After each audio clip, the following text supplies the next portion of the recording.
ಭಾರತ ಅಖಂಡ ಭಾರತದ ಪರಿಕಲ್ಪನೆ ನಮ್ಮೆಲ್ಲರ ಆಶಯ. ಆದರೆ ಈಗ ಭಾರತ ಒಡೆದು ಚಿತ್ರ ಆಗಿ ಇದರ ನಂತರದಲ್ಲೂ ಕೂಡ ಇರುವಂತಹ ಭಾರತ ದೇಶಭಕ್ತಿ ದೇಶ ಪ್ರೇಮ ನಮ್ಮೆಲ್ಲರಿಗೂ ಕೂಡ ಇದ್ದೇ ಇದೆ. ಆದರೆ ಒಂದಿಂಚು ಜಾಗವನ್ನು ಭಾರತದಿಂದ ಯಾರಿಗೂ ಬಿಟ್ಟು ಕೊಡಬಾರ್ದು ಅನ್ನುವಂಥ ನಿಟ್ಟಿನಲ್ಲಿ ಯೋಧರು ಗಡಿ ಕಾಯ್ತಾ ಇದ್ದಾರೆ. ಹಗಲು ಇರುಳು ಅನ್ನದೇ ಹೋರಾಟವನ್ನು ಮಾಡ್ತಾ ಇದ್ದಾರೆ. ಇಂತಹ ಸಂದರ್ಭದಲ್ಲಿ ಸಂಸದರೊಬ್ಬರು ಕೊಡುವಂತಹ ಹೇಳಿಕೆ ವ್ಯಾಪಕ ಚರ್ಚೆಗೆ ಎಡೆ ಮಾಡಿಕೊಡುತ್ತೆ. ಕೇವಲ ಒಂದಷ್ಟು ಕಾರಣಗಳನ್ನು ಇಟ್ಕೊಂಡು ಯಾವುದೋ ಕೋಪಕ್ಕೆ, ಪಕ್ಷದ ಮೇಲಿನ ಅಥವಾ ಸರ್ಕಾರದ ಮೇಲಿನ ಕೋಪಕ್ಕೆ ರಾಷ್ಟ್ರವನ್ನೇ ಒಡೆಯುವಂತಹ ಮಾತಾಡಿದ್ರ ಸಂಸದರು, ಹಾಲಿ ಸಂಸದರು, ಜವಾಬ್ದಾರಿಯುತ ಸ್ಥಾನದಲ್ಲಿದ್ದವರು. ದಕ್ಷಿಣ ಭಾರತ ಮತ್ತು ಉತ್ತರ ಭಾರತ ಅನ್ನೋದು ಬೇರೆ ಬೇರೆ ಆಗಿದೆ. ಉತ್ತರ ಭಾರತಕ್ಕೆ ವಿಶೇಷ ಪ್ರಾತಿನಿಧ್ಯ ಕೊಡ್ತಾರೆ. ಸೊ ನಾವು ಮುಂದಿನ ದಿನಗಳಲ್ಲಿ ಪ್ರತ್ಯೇಕ ರಾಷ್ಟ್ರ ಮಾಡಬೇಕಾಗತ್ತೆ ಅನ್ನುವಂಥ ನಿಟ್ಟಲ್ಲಿ ಮಾತಾಡ್ತಾರೆ. ಹೌದು, ಅನುದಾನದ ವಿಚಾರಕ್ಕೆ ಸಂಬಂಧಪಟ್ಟಂತೆ ತಾರತಮ್ಯ ಈ ಹಿಂದಿನದಲ್ಲೂ ಕೂಡ ನಡೀತಾ ಇದೆ. ದಕ್ಷಿಣ ಭಾರತಕ್ಕೆ ಅತಿ ಹೆಚ್ಚು ನಾವು GST ಕಲೆಕ್ಷನ್ ನಮ್ಮ ರಾಜ್ಯಗಳಿಂದ, ಸುತ್ತಮುತ್ತ ರಾಜ್ಯಗಳಿಂದೆಲ್ಲ ಕೊಟ್ಟರೂ ಕೂಡ ದಕ್ಷಿಣದ ರಾಜ್ಯಗಳಿಗೆ ಅನುದಾನ ಅಂತ ಬಂದಾಗ ಅಷ್ಟಕ್ಕಷ್ಟೇ. ಈ ಹಿಂದಿನಿಂದಲೂ ಇದು ಕಾಂಗ್ರೆಸ್ ಸರ್ಕಾರ ಇದ್ದಾಗಲೂ ಕೂಡ ನಡೆದುಕೊಂಡು ಬಂದ ಪ್ರತೀತಿನೇ. ಆದರೆ ರಾಷ್ಟ್ರವನ್ನೇ ಒಡೆಯುವಂತಹ ಮಾತಾಡೋದು ಎಷ್ಟರ ಮಟ್ಟಿಗೆ ಸರಿ? ಹಾಗಾದರೆ ಕಾಂಗ್ರೆಸ್ ಪಕ್ಷ ಇದರ ನಿಲುವೇನು? ಹಾಗಾದರೆ DK ಸುರೇಶ್ ಅವರ ಮಾತಿಗೆ ಅವರ ಪರವಾಗಿ ನಿಲ್ತಾರಾ? ಕೋಪ ಕೇಳಿರೋ ಮಾತು ಅಂತ ಅಷ್ಟು ಲಘುವಾಗಿ ತೆಗೆದುಕೊಳ್ತಾರಾ? ರಾಜಕೀಯ ವಲಯದಲ್ಲೇ ದೊಡ್ಡ ಮಟ್ಟದ ಚರ್ಚೆಗೆ ಕಾರಣ ಆಗ್ತಾ ಇದೆ. ಯಾಕಂದರೆ ಇದು ದೇಶದ ವಿಚಾರ.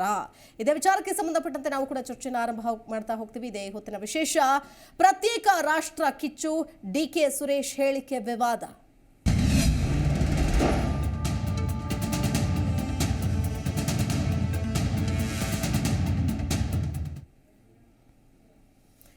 ಇದೇ ವಿಚಾರಕ್ಕೆ ಸಂಬಂಧಪಟ್ಟಂತೆ ಕಾಂಗ್ರೆಸ್ ಮತ್ತು ಬಿಜೆಪಿ ನಾಯಕರು ಅನೇಕರು ಭಿನ್ನ ವಿಭಿನ್ನ ಹೇಳಿಕೆಗಳನ್ನು ಕೊಟ್ಟಿದ್ದಾರೆ. ಪಿಯೂಷ್ ಗೋಯಲ್ ಸೇರಿದಂತೆ ಅನೇಕ ನಾಯಕರು ಮಾತನಾಡಿದ್ದಾರೆ. ಯಾರ್ಯಾರು ಏನೇನು ಹೇಳಿದ್ದಾರೆ ಕ್ವಿಕ್ ಆಗಿ ಕೇಳ್ಕೊಂಡು ಬರೋಣ, ನಂತರದಲ್ಲಿ ಚರ್ಚೆ ಆರಂಭಿಸ್ತೇನೆ. जो कल घटी है उसकी तरफ आकर्षित करना चाहूंगा. बहुत ही दुर्भाग्यपूर्ण और आपत्तिजनक एक वक्तव्य प्रिंसिपल ऑपोजिशन पार्टी कांग्रेस के बड़े वरिष्ठ नेता, जो कोई साधारण कार्यकर्ता नहीं है लेकिन एक कांग्रेस के उप मुख्यमंत्री के भाई हैं और मेंबर ऑफ पार्लियामेंट भी हैं, संसद सदस्य भी हैं. What is your point? उन्होंने कल एक वक्तव्य किया, we will be forced to demand a separate country. फिर वो कहते हैं there was no other choice. फिर वो आगे कहते हैं there was no other choice but to ask for a separate country. All southern states have to raise their voices demanding a separate nation. माननीय अध्यक्ष जी, ये कांग्रेस की जो विभाजनकारी सोच है, जिस प्रकार से शुरू से इतिहास में हमने कांग्रेस का व्यवहार, उनका काम करने की पद्धति और देश को बांटने का काम कांग्रेस ने समय समय पे किया. कि उन्होंने कहा मैं ये नहीं किया. अगर किया है तो प्रिविलेज को वहां पर भेजने दो, वो करने दो. तीसरी बात बोलता हूं, अगर कोई भी देश को तोड़ने की बात किया हम कभी सहन नहीं करेंगे, चाहे वो किसी पार्टी का हो, चाहे मेरे पार्टी का हो, चाहे उनके पार्टी का हो, चाहे और किसी के. इस देश को एकता रखने के लिए कोई कहे या नहीं कहे, मैं खुद मल्लिकार्जुन खड़गे होके कहूंगा, कन्याकुमारी से लेकर कश्मीर तक हम एक है, एक रहेंगे, एक देश रहेंगे. इसीलिए इंदिरा गांधी अपनी जान दी और राहुल गांधी जी अपना राजीव गांधी जी सॉरी बोला, sorry, I am sorry, can withdraw it. Rajiv Gandhi ji जान दिए. अरे ऐसी पार्टी कभी ऐसा देश तोड़ने की बात करती है और देश को अलग बनाने की बात करती है, हम कभी इसको सहन नहीं करेंगे. लेकिन जो चीज उन्होंने नहीं बोले, नहीं कहे, उसको यहाँ पर दोहराना ठीक नहीं. ಹತ್ರ ಮಾತಾಡಿ ಇಸ್ ಎನ್ MP, ವೈಸ್ MP 3 ಸತಿ ಜನ ಗೆಲ್ಲಿಸಿದ್ದಾರೆ. ಅವ್ರಿಗೂ ಸಭೆ ಪ್ರಜ್ಞೆ, ವ್ಯವಹಾರ ಪ್ರಜ್ಞೆ, ರಾಜ್ಯದ ಪ್ರಜ್ಞೆ, ದೇಶದ ಪ್ರಜ್ಞೆ ಎಲ್ಲ ಕೂಡ ಇದೆ. ಬಹುಶಃ is capable of handling himself. ಹತ್ರ ಮಾತಾಡಿ ಇಸ್ ಎನ್ MP, ವೈಸ್ MP 3 ಸತಿ ಜನ ಗೆಲ್ಲಿಸಿದ್ದಾರೆ. ಅವ್ರಿಗೂ ಸಭೆ ಪ್ರಜ್ಞೆ, ವ್ಯವಹಾರ ಪ್ರಜ್ಞೆ, ರಾಜ್ಯದ ಪ್ರಜ್ಞೆ, ದೇಶದ ಪ್ರಜ್ಞೆ ಎಲ್ಲ ಕೂಡ ಇದೆ. ಬಹುಶಃ is capable of handling himself. DK Suresh ಅವರು ಒಬ್ಬರು ಸಂಸದರಿದ್ದಾರೆ. ಜವಾಬ್ದಾರಿತ ಸ್ಥಾನದಲ್ಲಿದ್ದವರು ಬಹಳ ಅವರ ಜವಾಬ್ದಾರಿನ ಅರಿತು ಮಾತನಾಡಬೇಕಾಗ್ತದೆ. ರಾಜ್ಯ ಸರ್ಕಾರ ಇವತ್ತು ಸಂವಿಧಾನದ 75ನೇ ವರ್ಷದ ಒಂದು ರಥಯಾತ್ರೆನ ಆಚರಣೆ ಕೂಡ ಮಾಡ್ತಾ ಇದೆ ರಾಜ್ಯದಲ್ಲಿ. ಇಂಥ ಸಂದರ್ಭದಲ್ಲಿ ಸಂಸದರು ಈ ರೀತಿ ಹೇಳಿಕೆಯನ್ನ ಕೊಟ್ಟಿರ್ತಕ್ಕಂಥದ್ದು ನಿಜವಾಗ್ಲೂ ಕೂಡ ಖಂಡನೀಯ. ಯಾವುದೋ ಒಬ್ಬ ಜನಪ್ರತಿನಿಧಿಗಳು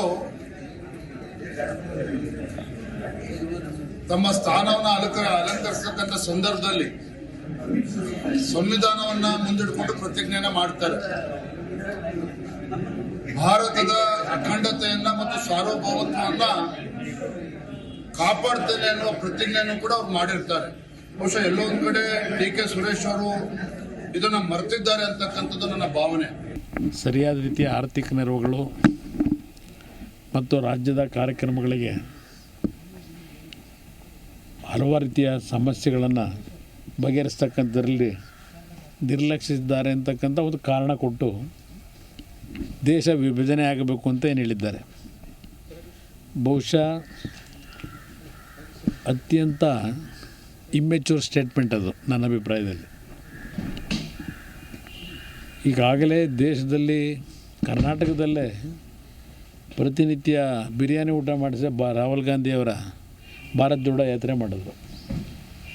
ಈಗ ಅವರೇ ದೇಶ ವಿಭಜನೆ ಬಗ್ಗೆ ಏನು ಚರ್ಚೆ ಮಾಡ್ತಾ ಇದ್ದಾರೆ, ಅದರಿಂದ ಏನು ಸಾಧನೆ ಮಾಡ್ತಾರೆ? ವಿಭಜನೆ ಆಗೋಯ್ತು ಅಂತಲೇ ಇಟ್ಕೊಂಬೋಣ, ಆಯ್ತಪ್ಪ ಇವ್ರು ಹೇಳಿದ್ರು ಅಂತೇಳಿ ನಾಳೆ ಬೆಳಗ್ಗೆ ತೀರ್ಮಾನಗಳೇ ಮಾಡಿಬಿಟ್ರು ಅಂತಲೇ ಇಟ್ಕೊಂಬೋಣ. ಇವತ್ತು ಕರ್ನಾಟಕದಲ್ಲಿ ನೀರಾವರಿಗೆ ಸಂಬಂಧಪಟ್ಟಾಗೆ ಪಕ್ಕದ ತಮಿಳುನಾಡಿನಿಂದ ನಾವು ಅನುಭವಿಸ್ತಾ ಇರ್ತಕ್ಕಂಥ ನಮ್ಮ ರೈತರ ಸಮಸ್ಯೆಗೆ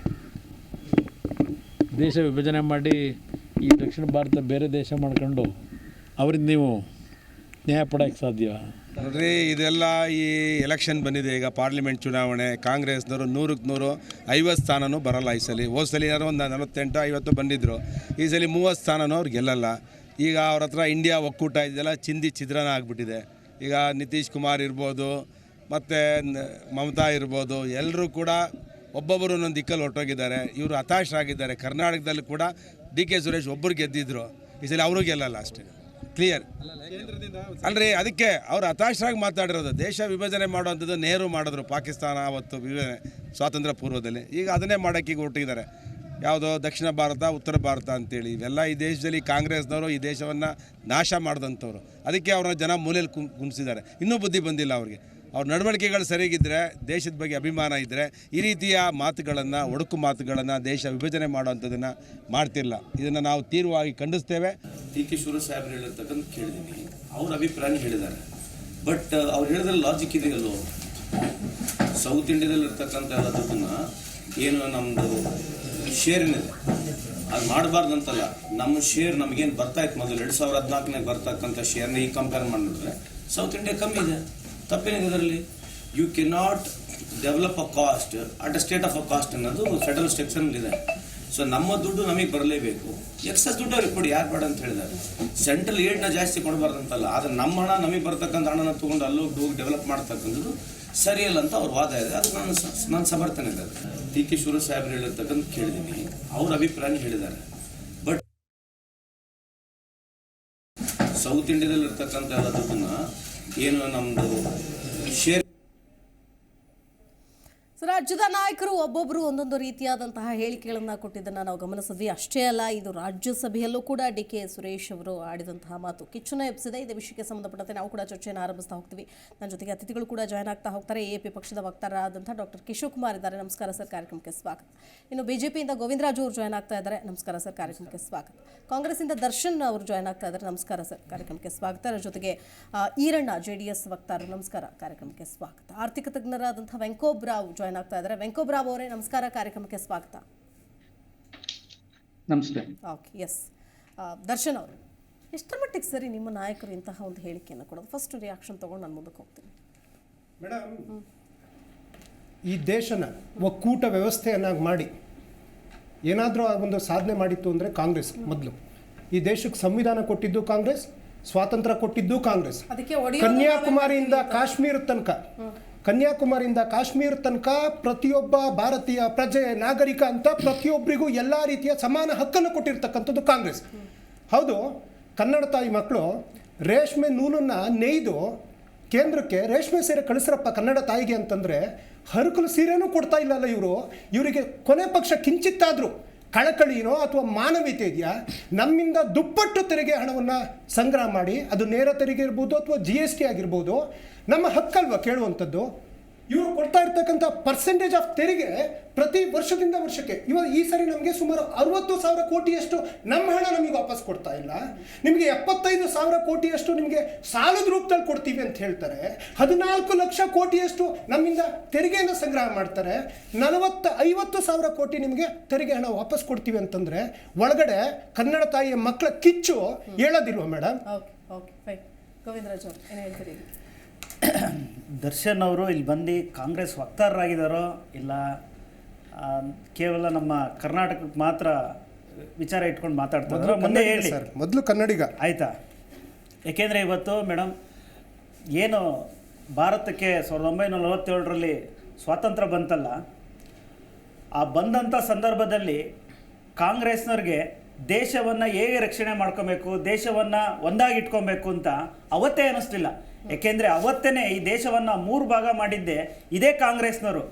ಏನು ಕಾಂಗ್ರೆಸ್ನವರು ಸ್ವಾತಂತ್ರ್ಯಕ್ಕೋಸ್ಕರ ಹೋರಾಡಿದ್ದಲ್ಲ, ಕಾಂಗ್ರೆಸ್ ಅನ್ನೋದು ಅವತ್ತಿನ ದಿನ ಹೋರಾಟಕ್ಕೆ ಸಮಿತಿ ಆದಂಥ ಕಾಂಗ್ರೆಸ್ ಅದು.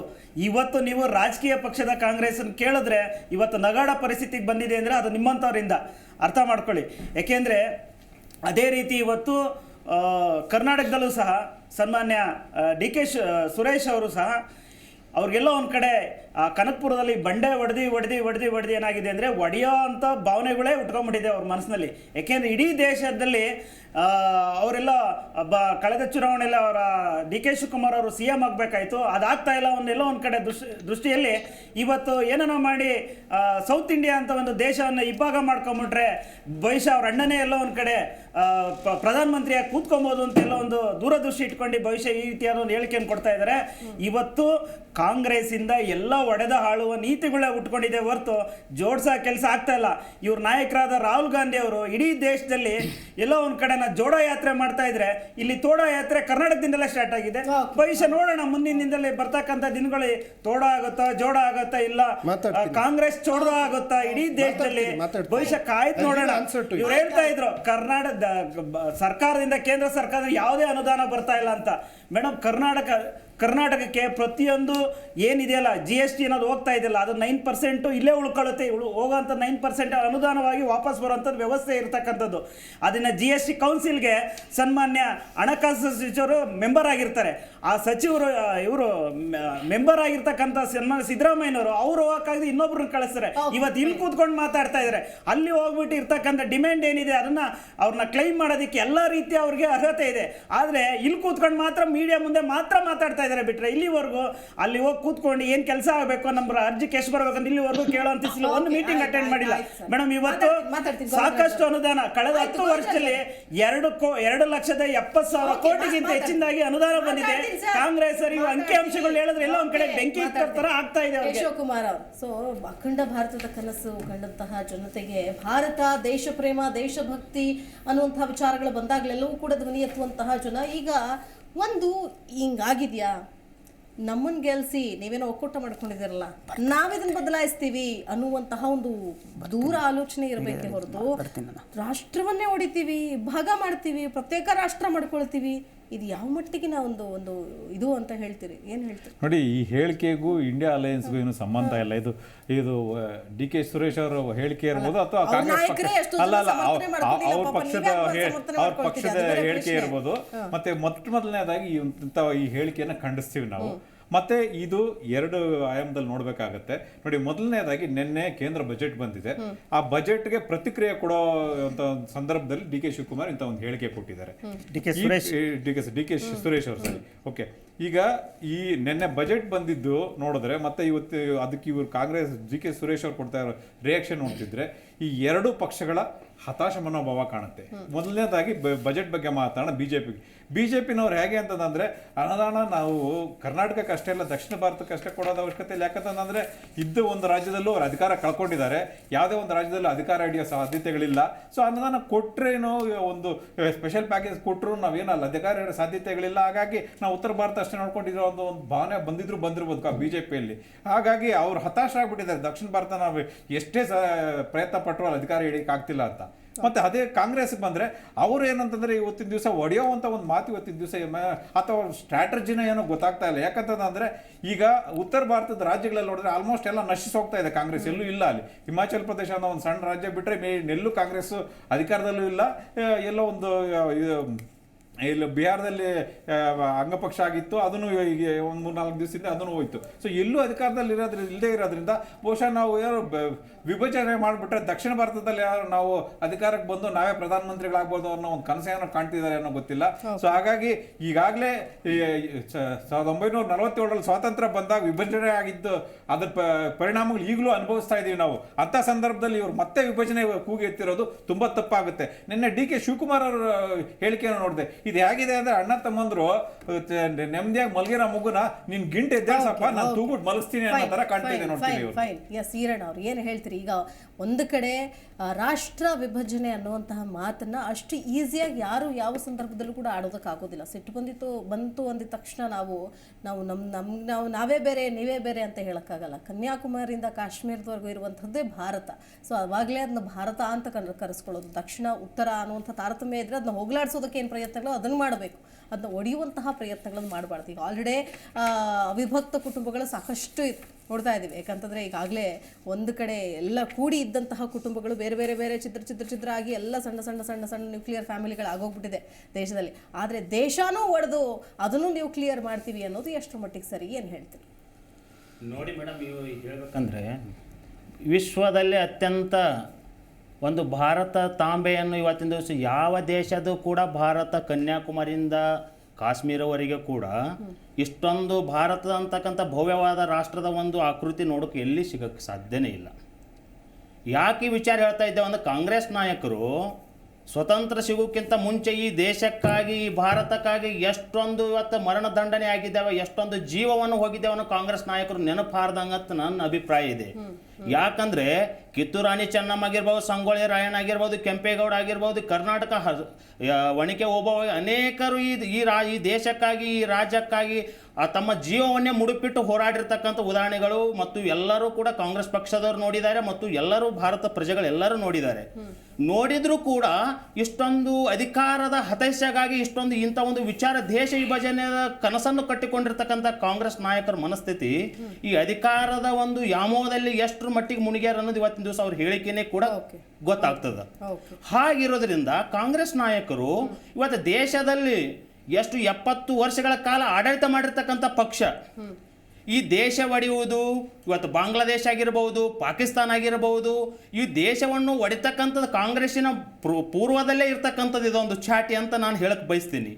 ಯಾಕಂದರೆ ಈ ನಮ್ಮ ಕುವೆಂಪು ಅವರು ಹೇಳ್ತಾರೆ, ಜೈ ಭಾರತ ಜನನೀಯ ತನುಜಾತೆ ಜಯ ಹೇ ಕರ್ನಾಟಕ ಮಾತಿ. ಎಂಥ ಭವ್ಯವಾದಂಥ ಒಂದು ಇವತ್ತಿನ ದಿವಸ ತಮ್ಮ ಕವಿ ಮುಖಾಂತರ ಕೊಟ್ಟಿರ್ತಕ್ಕಂಥದ್ದು. ಈ ಕಾಂಗ್ರೆಸ್ ನಾಯಕ ಯಾವ್ದನ್ನು ಕೂಡ ಸಹಿಸ್ಕೊಳ್ತಾ ಇಲ್ಲ. ಅವರು ಭಾರತ ಅಂದ್ರೂ ಕೂಡ ಅವರನ್ನು ಸಹಿಸ್ಕೊಳಕ್ಕಿಲ್ಲ, ಇಂಡಿಯಾ ಅಂತ ಕರೆಯೋನು ಅಂತ ಹೇಳ್ತಾರೆ ಅವರು. ಭಾರತ ಅನ್ನೋದು ಕೂಡ ಅವರು ಸಹಿಸ್ಕೊಳಕ್ಕಿಲ್ಲ, ಭಾರತದ ರಾಷ್ಟ್ರಗೀತೆಯನ್ನು ಸಹಿಸ್ಕೊಳ್ಳೋದಿಲ್ಲ ಅವರು. ಇವ್ರು ಯಾವ ಮಾತಾಡ್ತಿರಲ್ರಿ? ಇಲ್ರಿ, ರಾಷ್ಟ್ರಗೀತೆ ಕೊಟ್ಟಿರ್ತಕ್ಕಂಥ ನಾವು ನೀವಲ್ಲ. ಭಾರತ ಅಂತ ಉದಯ ಆಗಿದ್ದು 1947 ನಾವು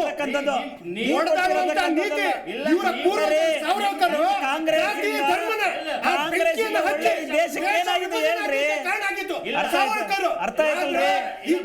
ಸಾವರ್ಕರ್ನ ಇದೇ ಇಂದಿರಾ ಗಾಂಧಿ ಒಪ್ಕೊಂಡಿರೋದ್ರಿ.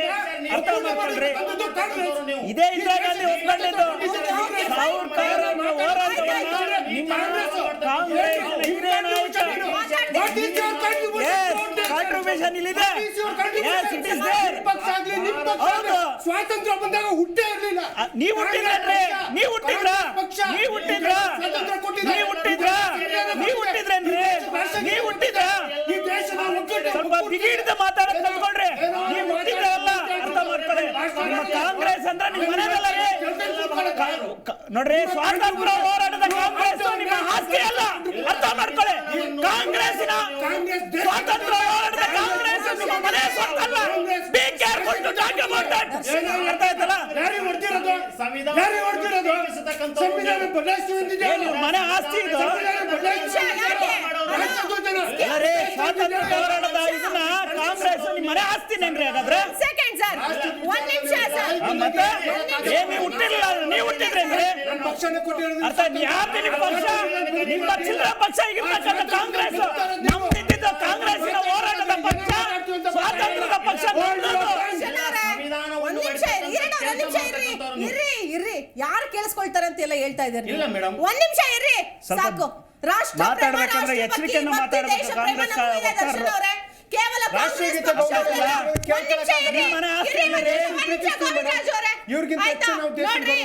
ಸ್ವಾತಂತ್ರ್ಯ ಬಂದಾಗ ನಿಮ್ಮ ಪಕ್ಷದಲ್ಲಿರೋ ನಾಯಕರು ಇದ್ರು ಅನ್ನೋ ಕಾರಣಕ್ಕೋಸ್ಕರ, ಅಂದ್ರೆ ಇದು ಈಗಿರುವಂತಹ ಕಾಂಗ್ರೆಸ್ ಪಕ್ಷದ ಆಸ್ತಿ ಅಲ್ಲ ಭಾರತ ದೇಶ.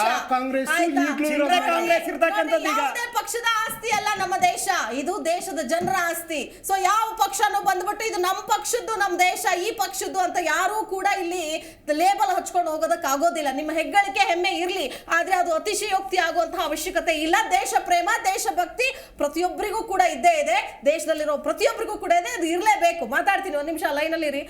ವೆಂಕಪ್ಪ ಅವರು ಇದ್ದಾರೆ ಲೈನಲ್ಲಿ, ಅವ್ರನ್ನ ಮಾತಾಡ್ಸೋಣ. ವೆಂಕಪ್ಪ ಅವರೇ, ಮೊದಲೇ ಏನ್ ಹೇಳ್ತೀರಿ? ಈಗ ದೇಶ ಹೊಡೆಯುವಂತಹ ಮಾತುಗಳನ್ನ ಆಡಿದಾಗ ಎಲ್ಲರಿಗೂ ಕಿಚ್ಚು ಬಂದೇ ಬರುತ್ತೆ, ಎಲ್ಲರಿಗೂ ಸಿಟ್ಟು ಬಂದೇ ಬರುತ್ತೆ.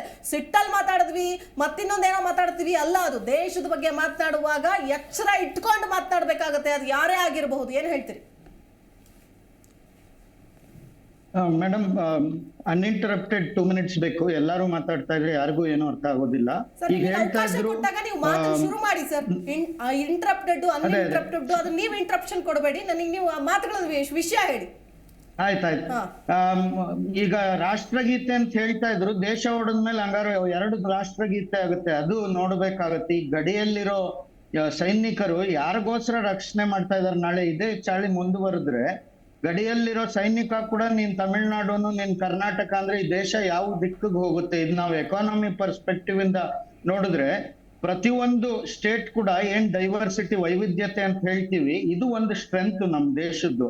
ಕರ್ನಾಟಕ IT-BT ಮ್ಯಾನುಫ್ಯಾಕ್ಚರಿಂಗ್ ಇರ್ಬೋದು, ಅಥವಾ ತಮಿಳ್ನಾಡು ಆಟೋ ಟೆಕ್ಸ್ಟೈಲ್ಸ್, ಆಮೇಲೆ ತೆಲಂಗಾಣ ಫಾರ್ಮಾಸ್ಯೂಟಿಕಲ್ಸ್ ಕಾಂಟ್ರಿಬ್ಯೂಟ್ ಮಾಡುತ್ತೆ, ಅಥವಾ ಉತ್ತರ ಪ್ರದೇಶ, ಆಂಧ್ರ, ಪಂಜಾಬ್ ಇವೆಲ್ಲ agriculture, Odisha mining and minerals.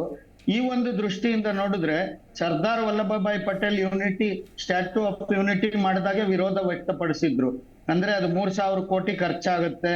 ಅಂದ್ರೆ ಪ್ರತಿಯೊಬ್ಬ ಭಾರತೀಯ 150 ಕೋಟಿ ಜನ 20 ರೂಪಾಯಿ ಹಾಕಿದ್ರು ಕೂಡ ಅದಕ್ಕೊಂದು ಅಂತ ದೊಡ್ಡ 564 ಪ್ರಿನ್ಸ್ಲಿ ಸ್ಟೇಟ್ಸ್ ಅನ್ನ ಒಟ್ಟುಗೂಡಿಸಿ, ಅವಾಗೇ ಏನು ವಿದೇಶಿಯರ ಒಂದು ಷಡ್ಯಂತ್ರ ನಡೆದಿತ್ತು, ಇಷ್ಟು ದೊಡ್ಡ ದೇಶ ಇವರು ಒಟ್ಟಿಗೆ ಇದ್ರೆ, ಒಂದು ರಾಷ್ಟ್ರ ಚಿಂತನೆ ಇದ್ರೆ ಪ್ರತಿಯೊಬ್ಬರು ಕೂಡ ನಾವು ನಾಳೆ ಇವರು ವಿಶ್ವಗುರು ಆಗ್ತಾರೆ, ನಾವು ತಲೆ ಬಾಗ್ಬೇಕು ಅನ್ನೋ ಒಂದು ಲೆಕ್ಕಾಚಾರ ಅವ್ರಿಗೆ ಗೊತ್ತಿದ್ರಿಂದ ಅವ್ರು ಆಗ್ಲೇ ಒಡೆದಾಡುವ ನೀತಿ ಮಾಡಿದ್ರು. ಅದನ್ನೇ ಇವತ್ತಿನ ಪಕ್ಷಗಳು ಕೂಡ ಮುಂದುವರ್ಸ್ಕೊಂಡ್ ಬರ್ತಾ ಇರೋದು ಅತ್ಯಂತ ಶೋಚನೀಯ. ಇದನ್ನ ನಾವು ಸೋಷಿಯಲಿ, ಎಕನಾಮಿಕಲಿ ಮತ್ತೆ ಆಧ್ಯಾತ್ಮ ಕ್ಷೇತ್ರ ಎಲ್ಲ ವಿಧದಿಂದಲೂ ನೋಡ್ಬೇಕು.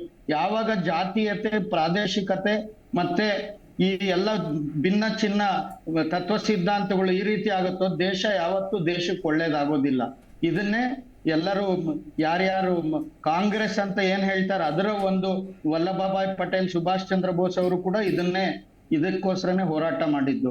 ಆದ್ರಿಂದ ಈ ಒಡೆದಾಳೋ ನೀತಿಯನ್ನ ಯಾವತ್ತೂ ಕೂಡ ನಮ್ಮಲ್ಲಿ 122 ಪ್ರಮುಖ ಭಾಷೆಗಳು, 1500 ಭಾಷೆಗಳಿರ್ಬೋದು, ಸಾವಿರಾರು ಜಾತಿಗಳಿರ್ಬೋದು, ಮತಭೇದಗಳು, ಧರ್ಮಗಳಿರ್ಬೋದು, ಆದ್ರೆ ಭಾರತೀಯತೆ ಅಂತ ಬಂದಾಗ ಯಾವತ್ತೂ ಒಟ್ಟುಗೂಡಿಸ್ಬೇಕು. ಇಲ್ಲದಿದ್ರೆ ಇದು ತುಂಬಾ ಅಪಾಯಕಾರಿ ಹೇಳಿಕೆ, ಮತ್ತೆ ಇದನ್ನ ಅತ್ಯಂತ ಉಗ್ರವಾಗಿ ಪ್ರತಿಯೊಬ್ಬ ಭಾರತೀಯ ಕೂಡ ಖಂಡಿಸ್ಬೇಕು.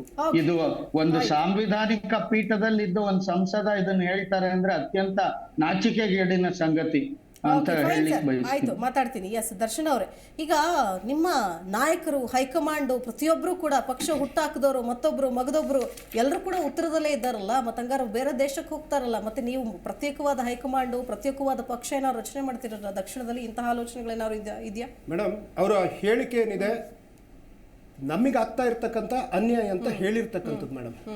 ಲಾಸ್ಟ್ ಟೈಮ್ ನಮಗೆ 4.61 14ನೇ ಹಣಕಾಸು ಯೋಜನೆಯಲ್ಲಿ ನಮಗೆ ಬರ್ತಾ ಇದ್ದ ತೆರಿಗೆ ಈಗ ಅದು 3.64%ಗೆ ಇಳಿದಿದೆ. 60,000 ಕೋಟಿ ಕಮ್ಮಿ ಆಗಿದೆ.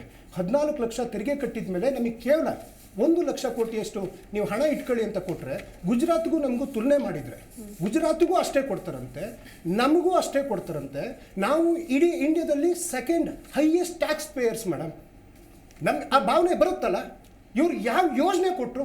ಆಯಿತು, ಕರ್ನಾಟಕದಿಂದ ಇವರು ನಿರ್ಮಲಾ ಸೀತಾರಾಮನ್ ಇಲ್ಲಿಂದ ಕಳಿಸ್ಕೊಟ್ಟಿದ್ದಾರಲ್ಲ, ನಮ್ಮ ರಾಜ್ಯದಿಂದ ಅವರು ಹಣಕಾಸು ವಿತ್ತ ಸಚಿವರಾಗಿದ್ದಾರಲ್ಲ, ಒಂದು ಈ ನಾಡಿಗೆ ಏನಾದರೂ ಕೊಡಬೇಕಂತ ಭಾವನೆ. ಉದಾಹರಣೆ, ಯಾರು ರೈಲ್ವೆ ಮಂತ್ರಿ ಕರ್ನಾಟಕದವರಾದರೆ ಅವ್ರು ಫಸ್ಟ್ ಯೋಚನೆ ಮಾಡೋದು ಯಾವ ಹೆಚ್ಚಿನ ರೈಲು ಕೊಡಬೇಕು, ಯಾವ ಒಂದು ಹಳ್ಳಿಗಳನ್ನ ಹೆಚ್ಚಿಂದು ವೃದ್ಧಿಸ್ಬೇಕು ಅಂತ ಅವ್ರು ಯೋಚನೆ ಮಾಡಿದ್ದು ನಾವು ಹಿಂದೆಲ್ಲ ನೋಡಿದ್ದೀವಿ. ಮಲ್ಲಿಕಾರ್ಜುನ್ ಖರ್ಗೆ ಅವರಾಗಿದ್ದರು, ಸದಾನಂದ ಗೌಡರು ಆಗಿದ್ದರು, ಎಲ್ಲರೂ. ಆದರೆ ಈ ಸ್ವಂತ ಒಂದು ಭಾವನೆ ಇಲ್ಲಲ್ಲ. ಈ ನಾಡಿನ ಜನ ತೆರಿಗೆ ಕೊಟ್ಟು, ಮೇಡಮ್ ನೀವು ಕೊಟ್ಟಿದ್ದೀರಾ madam, I paid my tax. ಅದು ಡೈರೆಕ್ಟ್ಲಿ ಆರ್ ಇಂಡೈರೆಕ್ಟ್ಲಿ ಎಲ್ಲದನ್ನೂ ನಮ್ಮಿಂದ ತಗೊಂಡು ನಿಮಗೇನೂ ಕೊಡಲ್ಲ. ಪ್ರಧಾನಿಯವರು ಚುನಾವಣೆ ಭಾಷಣಗಳಿಗೆ ಮಾತ್ರ ಕರ್ನಾಟಕ ಸೀಮಿತ ಮಾಡ್ಕೊಂಡ್ರೆ ಹೆಂಗಾಗುತ್ತೆ? ಒಂದು ಮೊದಲು ಮಾತಾಡೋದಕ್ಕಾಗಲ್ಲ. ಅಲ್ರಿ, ಅದೆಲ್ಲ ನೀವು ಹೇಳೋ ಪಾಯಿಂಟ್ಸ್ ಎಲ್ಲ ಸರಿ ರೀ. ಇದನ್ನ ಒಪ್ಕೊಳ್ತೀರಲ್ರಿ ನೀವು ದೇಶ ಒಡೆಯೋ ವಿಷಯ?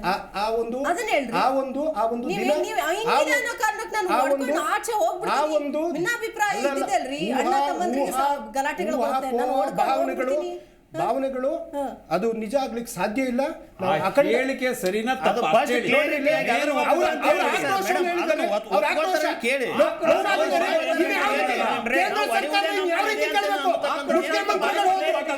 ಮುಖ್ಯಮಂತ್ರಿಗಳು ಹೋದ್ರು,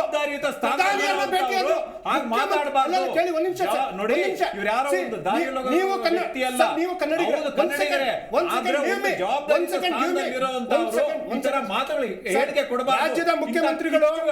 ರಾಜ್ಯದ ಮುಖ್ಯಮಂತ್ರಿಗಳು ಪ್ರಧಾನಿಯವ್ರನ್ನ ಭೇಟಿಯಾದ್ರು. ಪ್ರಧಾನಿಯವರಿಂದ ನೇರೆಗೆ ಬರಕ್ಕೆ ಮತ್ತೆ ರಾಜ್ಯದ ಜಲ ಸಚಿವರು ಹೋದ್ರು. ಈ ಹೇಳಿಕೆ ಈ ತರ ಸಮರ್ಥನೆ ಮಾಡ್ಕೊಳಕ್ ಆಗಲ್ಲ. ಕೇಶವ್ ಕುಮಾರ್, ಈಗ ಬೆಂಗಳೂರಿನ ಸಂಸದರು ಅಲ್ವಾ ಡಿ.ಕೆ. ಸುರೇಶ್ ಅವರು, ಗ್ರಾಮಾಂತರ ಆಯ್ತಾ, ಬೆಂಗಳೂರಿನಿಂದ ಅತಿ ಹೆಚ್ಚು ಟ್ಯಾಕ್ಸ್ ಹೋಗುತ್ತೆ ಬೆಂಗಳೂರಿನಲ್ಲಿ. ಸೊ ಹಂಗಿದ್ದಾಗ ಬೆಂಗಳೂರಿನಲ್ಲಿ ಅತಿ ಹೆಚ್ಚು ಟ್ಯಾಕ್ಸ್ ಕಲೆಕ್ಷನ್ ಅಂದ್ರೆ ಪೇ ಆಗೋದು. ಸೊ ಹಂಗಾಗಿ ಎಲ್ಲಾ ಫೆಸಿಲಿಟೀಸು, ಎಲ್ಲಾ ಯೋಜನೆಗಳು ಬೆಂಗಳೂರಿನಲ್ಲಿ ಮಾತ್ರ ಆಗಬೇಕು, ಬೆಂಗಳೂರು ಬಿಟ್ಟು ರಾಜ್ಯದ ಯಾವ ಮೂಲೆಗೂ ಹೋಗೋದಕ್ಕೆ ಬಿಡೋದಿಲ್ಲ ಅಂತ ಹೇಳಿದ್ರು ಒಪ್ಕೊಳ್ತೀರಾ ನೀವು? ಅಥವಾ ಬೆಂಗಳೂರನ್ನೇ ಒಂದು ಬೇರೆ ರಾಜ್ಯ ಮಾಡ್ಬಿಡ್ಬೇಕು, ಉಳಿದದನ್ನೆಲ್ಲ ಒಂದು ರಾಜ್ಯ ಮಾಡ್ಬೇಕು ಹೇಳಿ ಅಷ್ಟೇ? ಹೇಳಿಕೆ ಹಿಂದೆ ಆಕ್ರೋಶ ಇದೆ. ಆಕ್ರೋಶ ಅಂತ 27 ಜನ ಸಂಸದರು ಏನ್ ಮಾಡಿದ್ದಾರೆ ಮೇಡಮ್?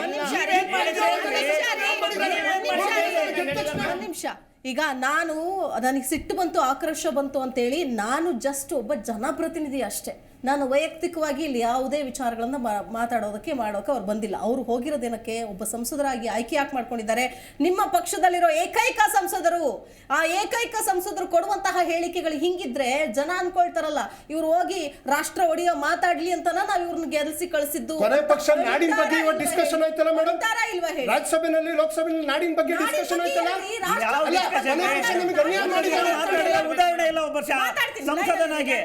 ವೀಕ್ಷಕರೇ, ಚರ್ಚೆ ಮುಂದುವರಿಯುತ್ತೆ ಇದೇ ವಿಚಾರಕ್ಕೆ ಸಂಬಂಧಪಟ್ಟಂತೆ. ಎಸ್ ಗೋವಿಂದರಾಜು ಅವರೇ, ಅಂದ್ರೆ ಅನುದಾನ ಅನ್ನುವಂತಹ ವಿಚಾರಕ್ಕೆ ಸಂಬಂಧಪಟ್ಟಂತೆ ಎಲ್ಲಿವರೆಗೂ ತೆಗೆದುಕೊಂಡು ಹೋಗಿ ನಿಲ್ಲಿಸಿದ್ದೀರಿ ನೀವು ರಾಜ್ಯದ ಜನತೆನ ಅನ್ನೋದು ಈ ಮೂಲಕ ಗೊತ್ತಾಗುತ್ತೆ. ಸೊ ಆ ವಿಚಾರಗಳ ಬಗ್ಗೆ ಕೂಡ ಮಾತಾಡಿರೋದು ತಪ್ಪು, ಅದನ್ನು ನಾವು ಕೂಡ ಖಂಡಿಸ್ತೀವಿ. ಕಾಂಗ್ರೆಸ್ನವರು ಯಾರು ಏನದನ್ನು ಒಪ್ಕೊಂಡಿಲ್ಲ. ಇದೇ ಸಚಿವ ರಾಮಲಿಂಗಾರೆಡ್ಡಿಯಿಂದ ಹಿಡಿದು ಎಲ್ಲರೂ ಕೂಡ ತಪ್ಪು ಅಂತಾನೆ ಮಾತಾಡಿದ್ದಾರೆ. ಬಟ್ ಅದೇನೋ ಆಕ್ರೋಶ, ಸಿಟ್ಟು ಮತ್ತೊಂದು ಅಂತಿದ್ದಾರೆ. ಇರಲಿ, ಅದು ಮಾತಾಡೋಣ ಮತ್ತೆ. ಬಟ್ ಅನುದಾನದ ವಿಚಾರಕ್ಕೆ ಸಂಬಂಧಪಟ್ಟಂತೆ ರಾಜ್ಯಕ್ಕೆ ನಿಮಗೆ ಎಲೆಕ್ಷನ್ ಮೇಲಿರುವಂತಹ ಪ್ರೀತಿ, ವಿಧಾನಸಭೆ ಲೋಕಸಭೆ ಎಲೆಕ್ಷನ್ ಬಂದಾಗ ಇರುವಂತಹ ರಾಜ್ಯದ ಮೇಲಿನ ಕಳಕಳಿ ಅನುದಾನ ಕೊಡೋ ವಿಷಯಕ್ಕೆ ಇಲ್ವಲ್ಲ, ಯಾಕೆ? ನೋಡಿ ಮೇಡಮ್, ಇಡೀ ಭಾರತದಲ್ಲಿ ಒಕ್ಕೂಟದ ವ್ಯವಸ್ಥೆ ಮಾಡ್ಕೊಂಡು ಅನುದಾನವನ್ನು ಹಂಚಿಕೆ ಮಾಡ್ಕೊತಾ ಇರೋದು ಇವತ್ತು ನಿನ್ನೆ ಮೊನ್ನೆಯಿಂದ ಬರ್ತಿರ್ತಕ್ಕಂಥಲ್ಲ. ಏನು ಕಾಂಗ್ರೆಸ್ನವರು 60-65 ಆಡಳಿತ ಮಾಡಿದ್ರು, ಅವತ್ತಿನ ದಿನವೂ ಇದೇ ರೀತಿಯ ವ್ಯವಸ್ಥೆಗಳನ್ನ ಬೇರೆ ರೀತಿಯಲ್ಲಿ ಫಾರ್ಮೇಷನ್ ಇರ್ತಕ್ಕಂಥದ್ದು. ಅದೇ ರೀತಿ ಇವತ್ತು ಕರ್ನಾಟಕಕ್ಕೆ ಕಳೆದ 10 ವರ್ಷದಿಂದ ಸುಮಾರು 2,72,000 ಕೋಟಿಯಷ್ಟು ಅನುದಾನ ಬಂದಿದೆ. ನಾವು 2004ರಿಂದ 14ಕ್ಕೆ ಲೆಕ್ಕ ಹಾಕಿದ್ರೆ ಕೇವಲ ಅವಾಗ 60-65,000 ಕೋಟಿ ಕೇವಲ 10 ವರ್ಷದಲ್ಲಿ ಬಂದಿದ್ದು. ನಮಗೆ ಬರ್ತಾ ಇರತಕ್ಕಂಥ ಇದು ಡೈರೆಕ್ಟ್ ಆ್ಯಂಡ್ ಇಂಡೈರೆಕ್ಟಾಗಿ ಏನು ಅನುದಾನಗಳು ಬರ್ತಾ ಇದೆಯಲ್ಲ, ಅದು ಸುಮಾರು 2-3 ಡಬಲ್ ಆಗಿದೆ. ಅದು ಕಾಂಗ್ರೆಸ್ಸವ್ರಿಗೆ ಅರ್ಥ ಆಗ್ತಾಯಿಲ್ಲ. ಅನುದಾನನೇ ಬರ್ತಾ ಇಲ್ಲ ಅಂದಿದ್ರೆ ಮೇಡಮ್, ತುಮಕೂರಲ್ಲಿ HAL ಫ್ಯಾಕ್ಟ್ರಿ ಆಗ್ತಿರ್ಲಿಲ್ಲ, ಶಿವಮೊಗ್ಗದಲ್ಲಿ ಏರ್ಪೋರ್ಟ್ ಆಗ್ತಿರಲಿಲ್ಲ, ಬಿಜಾಪುರದಲ್ಲಿ ಏರ್ಪೋರ್ಟ್ಗೆ ಕಾಮಗಾರಿ ಆಗ್ತಿರಲಿಲ್ಲ, ಗುಲ್ಬರ್ಗದಲ್ಲಿ ಏರ್ಪೋರ್ಟ್ ಆಗ್ತಿರಲಿಲ್ಲ, ಅದೇ ರೀತಿ ಬೆಂಗಳೂರು ಮೈಸೂರು ರೈಲ್ವೆ ಆಗ್ತಿರಲಿಲ್ಲ. ಇವತ್ತು ಬೆಂಗಳೂರಿಂದ ಚೆನ್ನೈಗೆ ಸುಮಾರು 17,000 ಕೋಟಿಯಷ್ಟು ಇದಾಗ್ತಾ ಇದೆ, ರಸ್ತೆ ಆಗ್ತಾ ಇದೆ, ಅಂತ ಅನ್ನೋದು ಇದು ಬರ್ತಾ ಇರಲಿಲ್ಲ. ಅದೇ ರೀತಿ ಮಂಗಳೂರಲ್ಲಿ ಒಂದು ದೊಡ್ಡ ಇದು ಸ್ಟೋರೇಜ್ ಪಾರ್ಕ್ ಆಗಿದೆ ಸುಮಾರು 4,000 ಕೋಟಿಯಲ್ಲಿ, ಅದು ಬರ್ತಿರಲಿಲ್ಲ. ಈಗ ಕಾಂಗ್ರೆಸ್ ಅವ್ರಿಗೆ ಏನಾಗಿದೆ ಅಂದರೆ ಅವ್ರ ಮನಸ್ಥಿತಿ ಯಾವ ರೀತಿ ಅದನ್ನು ಹೇಳ್ತೀನಿ ನೋಡಿ ಮೇಡಮ್. ಎಷ್ಟೇ ಅನುದಾನಗಳು ಅದು ಬೇರೆ ಬೇರೆ ಮೂಲಕ ಅನುದಾನಗಳು ಸಾಕಷ್ಟು ಬರ್ತಾ ಇದೆ. ಈಗ GST ಪಾಲ್ ಬರಬೇಕಾರೋದು ನನಗನ್ಸುತ್ತೆ 1,600 ಕೋಟಿಯಷ್ಟು ಏನೋ ಪೆಂಡಿಂಗ್ ಇದೆ, ಅದು ಬರುತ್ತೆ. ಈಗ ಅದು ಬರಲ್ಲ ಅಂತ ಏನು ಕೊಡಲ್ಲ ಅಂತ ಏನು ಹೇಳ್ತಾ ಇಲ್ಲ. ಇಲ್ಲಿ ಏನಾಗುತ್ತೆ ಅಂದರೆ ಒಂದು ನರೇಟಿವ್ ಕಾಂಗ್ರೆಸ್ ಅವರಿಗೆ ಫಿಕ್ಸ್ ಆಗ್ತಾ ಇದೆ. ಯಾಕೆಂದರೆ ಇಡೀ ರಾಜ್ಯದಲ್ಲಿ ಸಮಸ್ಯೆಗಳನ್ನ ಎದುರಿಸೋಕ್ಕೆ ಇವ್ರ ಕೈಲಿ ಆಗ್ತಾ ಇಲ್ಲ. Is A failure government. ಕರ್ನಾಟಕದಲ್ಲಿ ಯಾವುದೇ ಒಬ್ಬ ಶಾಸಕ 50 ಕೋಟಿ ಅನುದಾನ ಕೇಳಿದ್ರೆ ಅದು ಕೊಡೋಂಥ ಸ್ಥಿತಿಲಿಲ್ಲ. ಈಗ ದೇಶದ ಕೇಂದ್ರದಿಂದ ಅನುದಾನ ಬಂತಲ್ಲ ಮೇಡಮ್, ಯಾವ ಒಂದು ಶಾಶ್ವತ ಯೋಜನೆಗೆ ಇವರು ಬಂದಂಥ ಅನುದಾನವನ್ನು ನಿಯೋಜನೆ ಮಾಡಿದ್ದಾರೆ, ಕಾಮಗಾರಿ ಪೂಜೆ ಮಾಡಿದ್ದಾರೆ. ಒಂದು ಎಕ್ಸಾಂಪಲ್, ಕಳೆದ 10 ತಿಂಗಳ 11 ತಿಂಗಳಿಂದ ಅಧಿಕಾರದಲ್ಲಿದ್ದಾರೆ. ಒಂದು ಉದಾಹರಣೆ ಕೊಡಲಿ ರಾಜ್ಯ ಜನತೆಗೆ. ಬಂದಂಥ ಅನುದಾನನೆಲ್ಲ ಇವ್ರು ಯಾವ ರೀತಿ ಬಳಕೆ ಮಾಡ್ತಾರೆ ಅಂತ ಇಲ್ಲಿವರೆಗೂ ಈ ರಾಜ್ಯ ಜನತೆಗೆ ಹೇಳಿಲ್ಲ. ಕೇಂದ್ರದಿಂದ ಅಷ್ಟೊಂದು ಇದು ಜೊತೆಲೆ ಮೇಡಮ್, ಇವತ್ತು ಕರ್ನಾಟಕದಿಂದ ಸುಮಾರು ಒಂದು ದೇಶದ 2ನೇ ರಾಜ್ಯವಾಗಿ ಹೆಚ್ಚು ಟ್ಯಾಕ್ಸ್ ಹೋಗ್ತಾ ಇದೆ, ಸತ್ಯ ಅದು. ಅದೇ ರೀತಿ ಉತ್ಪಾದನೆ ಆಗ್ತಾ ಇರೋದು ಬೆಂಗಳೂರಲ್ಲಿ. ಇವತ್ತು ಕರ್ನಾಟಕದಲ್ಲಿ ಬೇರೆ ಬೇರೆ ಜಿಲ್ಲೆಯಲ್ಲಿ ಇವತ್ತು ಟ್ಯಾಕ್ಸ್ ಕಮ್ಮಿ ಇದೆ ಬೆಂಗಳೂರಿಗೆ ಕಂಪೇರ್ ಮಾಡಿದ್ರೆ. ಬೆಂಗಳೂರಲ್ಲಿ ಅತಿ ಹೆಚ್ಚಿನದಾಗಿ ಉತ್ಪಾದನೆ ಆಗುತ್ತೆ. ಅದೇ ರೀತಿ ನಮ್ಮ ಹಳ್ಳಿಗಾಡಿನ ಜಿಲ್ಲೆಗಳಿರ್ತಕ್ಕಂಥದ್ರಲ್ಲಿ ಅತಿ ಕೃಷಿ ಉತ್ಪಾದನೆಗಳಿದೆ. ಇವತ್ತು ಇಲ್ಲಿ ಟ್ಯಾಕ್ಸ್ ಇಲ್ಲಿ ಉತ್ಪಾದನೆ ಆಗುತ್ತೆ ಅಂತ ಬರೀ ಬೆಂಗಳೂರಿಗೆ ಬಳಕೆ ಮಾಡಿಕೊಂಡ್ರೆ ಅವರ ಪರಿಸ್ಥಿತಿ ಏನಿದೆ? ಆ ಜಿಲ್ಲೆಗೂ ಕೊಡಬೇಕಲ್ವ. ಅದೇ ರೀತಿ ಇವತ್ತು ಒಕ್ಕೂಟ ವ್ಯವಸ್ಥೆ ಅಂದಾಗ ಇಡೀ ರಾಜ್ಯದ ಇಡೀ ದೇಶದಲ್ಲಿ ಯಾವ ರಾಜ್ಯಗಳಿಗೆ ಏನೇನು ಅನ್ನೋದು ಒಂದು ಬಜೆಟಲ್ಲಿ ಏನು ಕೊಟ್ಟಿದ್ದೀರಿ ಕೃಷಿ ಉತ್ಪಾದನೆಗಳನ್ನು ಖರೀದಿ ಮಾಡೋದಕ್ಕೆ ಮೇಡಮ್? ಈಗ ನೀವು ನೋಡ್ದಂಗೆ ಏನು ಮಾಡಿದ್ದೀರಿ ನೀವು?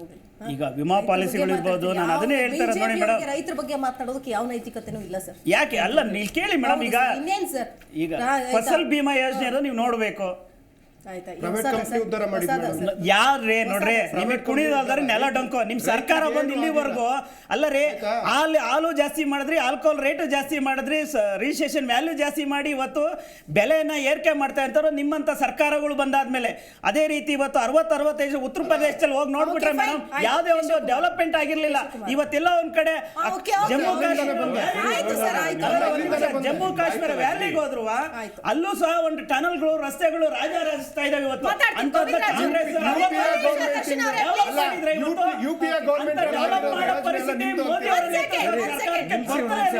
ಒಂದ್ ಸೆಕೆಂಡ್ ಕೇಶವ್ ಕುಮಾರ್ ಅವ್ರು, ಅಂದ್ರೆ ಈಗ ಇದಕ್ಕಿರುವಂತಹ ಪರಿಹಾರಗಳೇನು? ಇದನ್ನ ನಾನು ಹೇಳೋದು ಇವರಲ್ಲ, ಇವರು ಕಾಂಗ್ರೆಸ್ನವ್ರು ಅಧಿಕಾರದಲ್ಲಿದ್ದಾಗ ಮಾಡ್ಕೊಂಡ್ ಬಂದಿರೋದು ಇದನ್ನೇ. ಆಯ್ತಾ, ಉತ್ತರ ರಾಜ್ಯಗಳು ಅಂತಂದ್ರೆ ಅದೇನೋ ಗೊತ್ತಿಲ್ಲ, ರಾಷ್ಟ್ರೀಯ ಪಕ್ಷಗಳಿಗೆ ಬಹಳ ಪ್ರೀತಿ.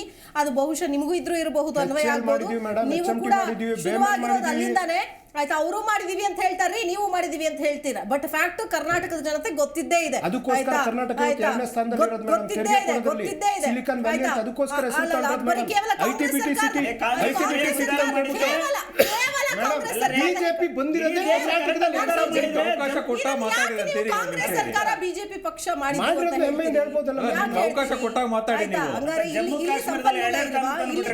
ಓಕೆ, ಎಸ್ ಕೇಶವ್ ಕುಮಾರ್ ಅವರು ಏನ್ ಹೇಳ್ತೀರಿ? ಇದಕ್ಕೆ ಪೂರಕವಾಗಿ ಬೇರೆ ಏನ್ ಮಾಡಬಹುದು? ಯಾಕೆ ಹಿಂಗಾಗ್ತಾ ಇದೆ? ಇದಕ್ಕೆ ಸೊಲ್ಯೂಷನ್ ಏನು? ದಕ್ಷಿಣ ರಾಜ್ಯಗಳು, ಕೆಲವೊಂದು ಪ್ರಾದೇಶಿಕ ಪಕ್ಷಗಳು ಅಧಿಕಾರದಲ್ಲಿರುವಂತಹ ರಾಜ್ಯಗಳಿಗೆ ಹಿಂಗಾಗಲ್ಲ. ಅವರು ಕೊಡ್ಲೇಬೇಕು. ಅಲ್ಲಿ ಹೋಗಿ ಕುಟ್ಟಿ ತರುವಂತಹ ಶಕ್ತಿ ಇದೆ, ಅಲ್ಲಿ ಮಾತನಾಡುವಂಥವ್ರು ಇದ್ದಾರೆ. ಬಟ್ ನಮ್ಮ ರಾಜ್ಯದಲ್ಲಿ ನಾಯಕತ್ವದ ಕೊರತೆ, ರಾಷ್ಟ್ರೀಯ ಪಕ್ಷಗಳಿಗೆ ಹೋಗಿ ಹುಜೂರ್ ಅನ್ನುವಂತಹ ಪದ್ಧತಿ ಎಲ್ಲಿವರೆಗೂ ಇರುತ್ತೋ ಇದನ್ನ ನಾವು ಅನುಭವಿಸಲೇಬೇಕು. ಈಗ ರಾಷ್ಟ್ರೀಯ ಪಕ್ಷಗಳು ನಾವು ಹುಜೂರ್ ಅನ್ನೋದಲ್ಲ. ಇವಾಗ ನೋಡಿ, ಕೇಂದ್ರದಲ್ಲಿ ಬಿಜೆಪಿ ಆಡಳಿತದಲ್ಲಿದ್ರು ಇಲ್ಲಿ 25 ಜನ ಸಂಸದರಿದ್ದಾರೆ. ಆಯ್ತಾ, ಈ ಅನುದಾನದ ಬಗ್ಗೆ ಮಾತಾಡಿದ್ರೆ ಇವ್ರು 10 ತಿಂಗಳ ಹಿಂದೆ ಅನುದಾನದ ಬಂದಿರೋದು ಲೆಕ್ಕ ಕೊಡ್ಲಿ ಅಂತ ಕೇಳ್ತಾ ಇದ್ರು. ಈ 10 ತಿಂಗಳು ಇಜ್ಜಾನೆ ಮಾತಾಡೋಣ. ಇವತ್ತಿನ ದಿವಸ ಕರ್ನಾಟಕದಲ್ಲಿ ಬರ ಬಂದು 19 ಜಿಲ್ಲೆಗಳು ಬರ ಬಂದಿದೆ. ರೈತರು ಸಾಯ್ತಾ ಇದ್ದಾರೆ. ಆಮೇಲೆ ಇನ್ನೊಂದೇನಂದ್ರೆ, ಕೇಂದ್ರದಿಂದಾನೇ ತಂಡ ಬಂದಿತ್ತು ಇಲ್ಲಿ ಬರ ಅಧ್ಯಯನ ಮಾಡಲಿಕ್ಕೆ. ಅವ್ರ ಅಧ್ಯಯನ ಮಾಡ್ಕೊಂಡು ಹೋದ್ರು 35,000 ಕೋಟಿ ಬೇಕಾಗುತ್ತೆ ಅಂತ ಹೇಳ್ಬಿಟ್ಟು, ಬರ ಪರಿಹಾರ ಬೇಕು ಅಂತ ಹೇಳ್ಬಿಟ್ಟು ರಿಪೋರ್ಟ್ ಕೊಟ್ಟರು. ಅದಕ್ಕೆ ರಾಜ್ಯ ಸರ್ಕಾರದ ಪಾಲು ಇರುತ್ತೆ, ಕೇಂದ್ರ ಸರ್ಕಾರದ ಪಾಲು ಇರುತ್ತೆ. 17,000 ಕೋಟಿ ಕೇಂದ್ರ ಸರ್ಕಾರ ಕೊಡಬೇಕು. ಏನಾದರೂ ರಿಲೀಸ್ ಮಾಡ್ತಾ? ಅದು ಮಾಡಿಲ್ಲ. ಕರ್ನಾಟಕ ಜನತೆ ಬಗ್ಗೆ ಕಾಳಜಿ ಇಲ್ಲ. ಇದೇ ತರ ಬೇರೆ ರಾಜ್ಯಗಳ ಸಮಸ್ಯೆಗಳಿದ್ದಾಗ ಸ್ಪಂದನೆ ಬೇರೆ ತರ ಇರ್ತದೆ. ಗುಜರಾತಲ್ಲಾದ್ರೆ ಸ್ಪಂದನೆ ಬೇರೆ ತರ ಇರುತ್ತೆ. ಆದರೆ ದಕ್ಷಿಣ ಭಾರತದನ್ನ ಕಡೆಗಣಿಸ್ತಾ ಇದ್ದಾರೆ. ಇದು ಈ ಹಿಂದೆಯಿಂದ ನೋಡ್ಕೊಂಡ್ ಬಂದಿದ್ದೀವಿ. ಇವತ್ತಿನ ದಿವಸ ನೋಡಿ, ಹಿಂದೆ ಸುಮಾರು 2017ರಲ್ಲಿ ನಾರ್ತ್ ಕರ್ನಾಟಕದಲ್ಲಿ ಫ್ರಂಟ್ ಬಂದಿತ್ತು, ಅವತ್ತು ಈ 35,000 ಕೋಟಿ ಸಮಸ್ಯೆ ನಷ್ಟ ಆಗಿತ್ತು. ಆವತ್ತಿನ ದಿವಸ ಏನು ಕೊಟ್ಟಿದ್ರು? 1,500 ಕೋಟಿ ಕೊಟ್ಟಿದ್ರು. ಈ ಹಿಂದೆ 2019ರಲ್ಲಿ ಫ್ಲಡ್ಸ್ ಬಂದಿದ್ದಾಗ 50,000 ಕೋಟಿ ಲಾಸ್ ಆಗಿತ್ತು. ಅವತ್ತು ದಿವಸ 1,900 ಕೋಟಿ ಕೊಟ್ಟಿದ್ರು. ಇದೇ ಥರ ನೋಡಿ, ಅದೇ ಗುಜರಾತಲ್ಲಿ ಒಂದು ಆಗಿದ್ದಾಗ ಮೋದಿನೇ ಹೋಗಿ ನೋಡ್ಕೊಂಡ್ ಬರ್ತಾರೆ, ಕೇಂದ್ರದ ಸಚಿವರು ನೋಡ್ಕೊಂಡ್ ಬರ್ತಾರೆ, ಕರ್ನಾಟಕಕ್ಕೆ ಯಾರು ಹೋಗಿ ಬರಲಿಲ್ಲ. ಕರ್ನಾಟಕ ಅಂತಂದ್ರೆ ದಕ್ಷಿಣ ಭಾರತ ರಾಜ್ಯಗಳು ಅಂತಂದ್ರೆ ಇವ್ರು ಯಾಕೆ ಆ ಥರ ಅಸಡ್ಡೆ? ಬಹುಶಃ ನಮಗೆ ಬೇಕಾಗಿಲ್ವ ದಕ್ಷಿಣ ಭಾರತದ ರಾಜ್ಯಗಳು? ಉತ್ತರ ಭಾರತ ನೋಡ್ಕೊಂಡಿದ್ದು ನಾವು ಅಧಿಕಾರದಲ್ಲಿದ್ದರೆ ಸಾಕು ಅನ್ನೋ ಒಂದು ಧೋರಣೆಗೆ ಏನಾದರೂ ಇವ್ರು ಬಂದಿದ್ದಾರಾ? Okay fine. ಎಸ್ ಈರಣ್ಣ ಏನು ಹೇಳ್ತೀರಿ? ಈಗ ಯಾರೇ ಇಂತಹ ಹೇಳಿಕೆಗಳನ್ನು ಕೊಟ್ಟರು ಕೂಡ ಒಪ್ಪೋದಕ್ಕಾಗಲ್ಲ ಅಂತೇಳಿ ಖುದ್ದು AICC ಅಧ್ಯಕ್ಷರಾದ ಮಲ್ಲಿಕಾರ್ಜುನ್ ಖರ್ಗೆ ಅವರೇ ಹೇಳಿದ್ದಾರೆ. ಬಟ್ ಆದರೆ ಇಂತಹ ಹೇಳಿಕೆಯನ್ನು ಹೊರತುಪಡಿಸಿ ಸದ್ಯದ ಸಿಚುವೇಶನ್, ಫ್ಯಾಕ್ಟ್, ಈ ವಿಚಾರ ತುಂಬ ಗಂಭೀರವಾಗಿರೋ ವಿಚಾರದ ಬಗ್ಗೆ ನಾವು ಮಾತನಾಡಲೇಬೇಕು. ಸೊ ಪ್ರಾದೇಶಿಕ ಪಕ್ಷವಾಗಿ ಧ್ವನಿ ಎತ್ತೋ ಕೆಲಸ ನೀವು ಮಾಡ್ತಿದ್ರಿ, ಬಟ್ ಈಗ ನೀವು ಕೂಡ ರಾಷ್ಟ್ರೀಯ ಪಕ್ಷದ ಒಂದು ಬೆನ್ನೆಲುಬಾಗಿರೋದ್ರಿಂದ ಅಥವಾ ಅವರ ಹಿಂದೆ ಇರೋದ್ರಿಂದ ಗೊತ್ತಿಲ್ಲ ನೀವಿನ್ನು ಯಾವ ಮಟ್ಟಕ್ಕೆ ಹೋಗ್ತೀರಿ ಅಥವಾ ಯಾವ ರೀತಿಯಾಗಿ ನೀವು ಕನ್ನಡಿಗರು ಅಂತ ಬಂದಾಗ ಧ್ವನಿ ಎತ್ತೀರಿ ಅನ್ನೋದನ್ನು ಕೂಡ ಹೇಳಬೇಕಾಗತ್ತೆ. ಏನು ಹೇಳ್ತೀರಿ? ಅನುದಾನದ ವಿಷಯಕ್ಕೆ ತಾರತಮ್ಯ ಆಗ್ತಿದೆ ಅನ್ನೋದನ್ನ ಒಪ್ಕೋತೀರಾ JDS ಪಕ್ಷದವರು? ಇಲ್ಲ ಮೇಡಮ್, ಈ ರಾಜ್ಯ ಅಂತ ಬಂದಾಗ, ದೇಶ ಅಂತ ಬಂದಾಗ ನಾವೆಲ್ಲರೂ ಧ್ವನಿ ಎತ್ತಕ್ಕಂಥ ಕೆಲಸ ನಾವು ಮಾಡೀವಿ, ಮುಂದಾದರೂ ಕೂಡ ಮಾಡ್ತೀವಿ ಅಂತಕ್ಕಂಥದ್ದನ್ನು ನಾನು ಹೇಳಕ್ಕೆ ಬಯಸ್ತೀನಿ. ಇವತ್ತು ಡಿ ಕೆ ಸುರೇಶ್ ಅವರು ಹೇಳಿರ್ತಕ್ಕಂಥ ಒಂದು ಏನದು ಅವಹೇಳನಿಕೆ ಹೇಳಿಕೆ ನಮ್ಮ ರಾಜ್ಯದ ಜನತೆ ಕೂಡ ಮುಜುಗರ ಆಗ್ತಕ್ಕಂಥದ್ದು ಇವತ್ತು ಅಂತ ಹೇಳಿಕೆ ಕೊಟ್ಟಿದ್ದಾರೆ. ಇವತ್ತೆಲ್ಲ ರಾಜ್ಯದಲ್ಲಿ ಅನ್ಬೋದು ದೇಶ ವಿಭಜನೆ ಧ್ವನಿ ಎತ್ತಿರ್ತಕ್ಕಂಥದ್ದು ಎಲ್ಲಿ ಎತ್ತಪ್ಪ ಅಂತಂದ್ರೆ ಅದು ಕರ್ನಾಟಕದ ಕಾಂಗ್ರೆಸ್ ಸಂಸದ ಅಂತಕ್ಕಂಥ ಬಟ್ ಮಾಡಿ ತೋರಿಸ್ತಕ್ಕಂಥ ಮಟ್ಟಿಗೆ ಇವತ್ತು ಆ ಮಟ್ಟಿಗೆ ನಮ್ಮ ಕರ್ನಾಟಕ ರಾಜ್ಯದ ಜನತೆಗೆ ತಂದು ದುರ್ದೈವದ ಒಂದು ಹಣಿಪಟ್ಟು ತಂದಿರ್ತಕ್ಕಂಥ ಕಾಂಗ್ರೆಸ್ನ ಹೇಳಿಕೆ ಮೇಡಮ್. ಇದು ನಾನು ಖಂಡಿಸ್ತೀನಿ ಅವ್ರ ಹೇಳಿಕೆ. ಇವತ್ತು ಇಂಥ ಕಾಂಗ್ರೆಸ್ ನಾಯಕರು ಸ್ಟೇಟ್ಮೆಂಟ್ ಕೊಡ್ತಕ್ಕಂಥದ್ದು ಅದು ರಾಜ್ಯಕ್ಕೂ ಕೂಡ ಮುಜುಗರ ಆಗ್ತಕ್ಕಂಥದ್ದು ಅಂತ ನಾನು ಭಾವಿಸ್ತೀನಿ. ಸೊ ಹೀಗಿರೋದ್ರಿಂದ ಈ ಮುಂದಿನ ದಿನಮಾನದಲ್ಲಿ ಮೇಡಮ್, ಮುಂದಿನ ದಿನಮಾನದಲ್ಲಿ ಈ ಥರವಾಗಿ ಹೇಳಿಕೆ ಅವರು ಕೊಡಬಾರದು.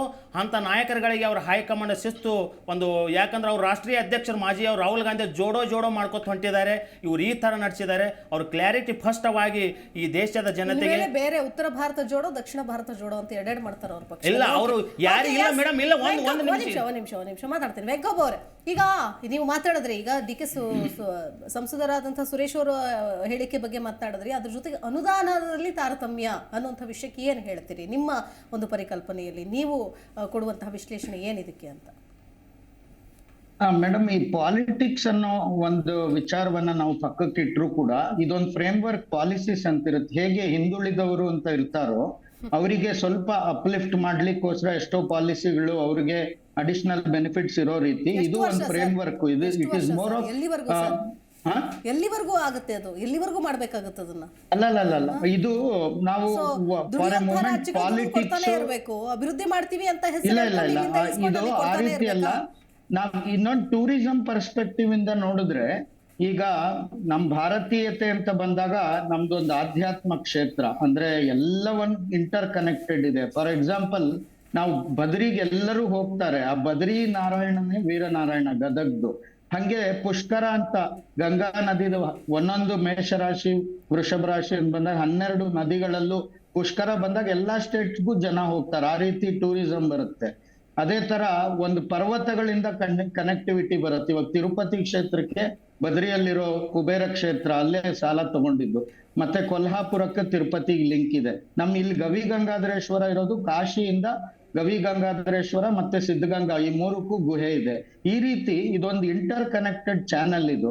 ಆದ್ರೆ ಇವತ್ತೇನ್ ಮಾಡ್ತಾ ಇದ್ದಾರೆ, ನಾವು ದೇವರಾಯನ ದುರ್ಗ ಅಂತ ಬೆಟ್ಟ ತಗೊಂಡ್ರು, ಶಿವಗಂಗೆ, ಸಾವನದುರ್ಗ, ನಂದಿ ಬೆಟ್ಟ, ಇದೆಲ್ಲ 8 ಬೆಟ್ಟಗಳು ಕೂಡಿರೋದು. ಹಂಗಾಗಿ ಭಾರತ ಮಾತೆ ಅಂತ ಬಂದಾಗ ಪ್ರತಿಯೊಂದು ಬರೀ ನಾವು ಇಂಪೋರ್ಟ್ಸ್ ಎಕ್ಸ್ಪೋರ್ಟ್ಸ್ ಅಂತ ನೋಡಕ್ಕಾಗಲ್ಲ. ನಾವು ಯಾವಾಗ ನಾವು ಬೇರೆ ಹೊಟ್ಟೋಗ್ತೀವಿ, ಈ ಎಲ್ಲ ಒಂದೇನ್ ಅಡ್ವಾಂಟೇಜಸ್ ಇದೆ, ಸೋಶಿಯೋ ಎಕನಾಮಿಕ್ ಫ್ಯಾಕ್ಟರ್ಸ್ ಅಂತ, ಈ ಟೂರಿಸಂ ಇಂದ ಏಟು ಬೀಳುತ್ತೆ. ಪ್ರತಿಯೊಂದಕ್ಕೂ ವೀಸಾ, ಪ್ರತಿಯೊಂದು ಇಂಪೋರ್ಟ್ ಎಕ್ಸ್ಪೋರ್ಟ್. ಆಮೇಲೆ ಇವಾಗ ಬ್ಯಾಂಗ್ಳೂರಿಂದ ನಾವು ತುಂಬಾ ಟ್ಯಾಕ್ಸ್ ತಗೋತೀವಿ, ನಾವು ದುಡ್ಡು ಅನ್ನೋದು ಸರಿ ಇಲ್ಲ. ಯಾಕೆ ಅಂದ್ರೆ ಬೇರೆ ಜಿಲ್ಲೆಯವರು ನಮಗ್ ನೀರು ಕೊಡ್ತಾ ಇರ್ಬೋದು, ಅಥವಾ ಬಟ್ಟೆ ಕೊಡ್ತಾ ಇರ್ಬೋದು, ತಿನ್ನಕ್ ಆಹಾರ ಕೊಡ್ತಾ ಇರ್ಬೋದು. ಇವಾಗ ಮನೆಯಲ್ಲಿ ಒಂದ್ ತಾಯಿ ಬೆಳಿಗ್ಗೆಯಿಂದ ಸಂಜೆ ಗಂಡನ್ ದುಡಿತಾ ಇದ್ದಾಳೆ ಅಂದ್ರೆ, ಗಂಡ ನನಗ್ ಸಂಬಳ ದುಡಿತಾ ಇರೋದು ಪೂರ್ಣ ನನ್ನ ಪಾಲು ಅನ್ನೋದು ಅದು ತಪ್ಪಾಗುತ್ತೆ. ಯಾಕಂದ್ರೆ ಆ ರೀತಿ ಇದನ್ನು ನೋಡ್ಬೇಕು.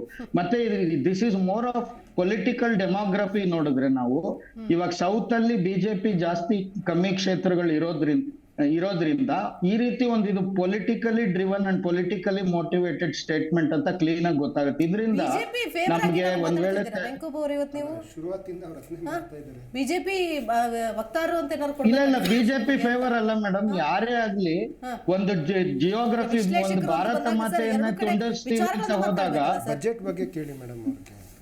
ಓಕೆ, ಈಗ ಬಜೆಟ್ಗೆ ಸಂಬಂಧಪಟ್ಟಂತೆನೆ ಇಲ್ಲ ನಾವು ಖಂಡಿತ ಇವಾಗ ಏನು ಅಂದ್ರೆ ಇನ್ ವೈಟ್ ಅಂಡ್ ಬ್ಲಾಕ್ ಭದ್ರಾ ವಿಚಾರ ಅಂತ ಹೇಳಿ ಕಳೆದ ಬಾರಿ ಹೇಳಿದ್ರು, ಬಟ್ ಯಾವುದೇ ಅನುದಾನ ಇಲ್ಲಿವರೆಗೂ ಕೂಡ ಬಂದಿಲ್ಲ. ಇವಾಗ ಯಾವುದೇ ಒಂದು ಪಾಲಿಸೀಸ್ ಅಂತ ಬಂದಾಗ ಸರ್ ಇದಕ್ಕೇನು ಹೇಳ್ತೀರಿ? ವೆಂಕಪ್ಪ ಅವರೇ ಆರ್ಥಿಕ ತಜ್ಞರಾಗಿದ್ದೀರಿ, ನೀವು ಕೂಡ ಒಬ್ರು, ನಿಮಗೂ ಗೊತ್ತಿದೆ ಬಜೆಟ್ ಅಲೋಕೇಶನ್. ಇಲ್ಲ ಮೇಡಮ್, ಅದೇ ಬಜೆಟ್ ಅಲ್ಲಿ ಯಾವ್ದಾದ್ರು ಒಂದು ಸ್ಕೀಮ್ಸ್ ಇದು ಕರ್ನಾಟಕ ಅವ್ರಿಗಿಲ್ಲ, ಇದು ಕರ್ನಾಟಕ ಅವ್ರಿಗಿಲ್ಲ, ಮುದ್ರಾ ಯೋಜನಾ ಅಥವಾ ಉಜ್ವಲ ಯೋಜನಾ ಕರ್ನಾಟಕಕ್ಕಿಲ್ಲ, ಬೇರೆ ಕ್ಷೇತ್ರಕ್ಕೆ ಮಾತ್ರ, ಈ ರೀತಿ ಏನಾದ್ರು ಹೇಳಿದ್ರೆ ಅದು ತಾರತಮ್ಯ. ನಾನು ಆ ರೀತಿ ಯಾವುದು ಕಂಡು ಬರಲಿಲ್ಲ. ಮತ್ತೆ ಅನುದಾನದ ವಿಚಾರದಲ್ಲೂ ಕೂಡ ಪ್ರತಿಯೊಂದು ನಾವು ಸ್ವಾತಂತ್ರ್ಯ ನಂತರ ನೋಡ್ಕೊಂಡ್ ಬಂದ್ರು ಕೂಡ ಇದು ನಾರ್ತ್ ಅಂಡ್ ಸೌತ್ ಆ ರೀತಿ ಬರೋದಿಲ್ಲ.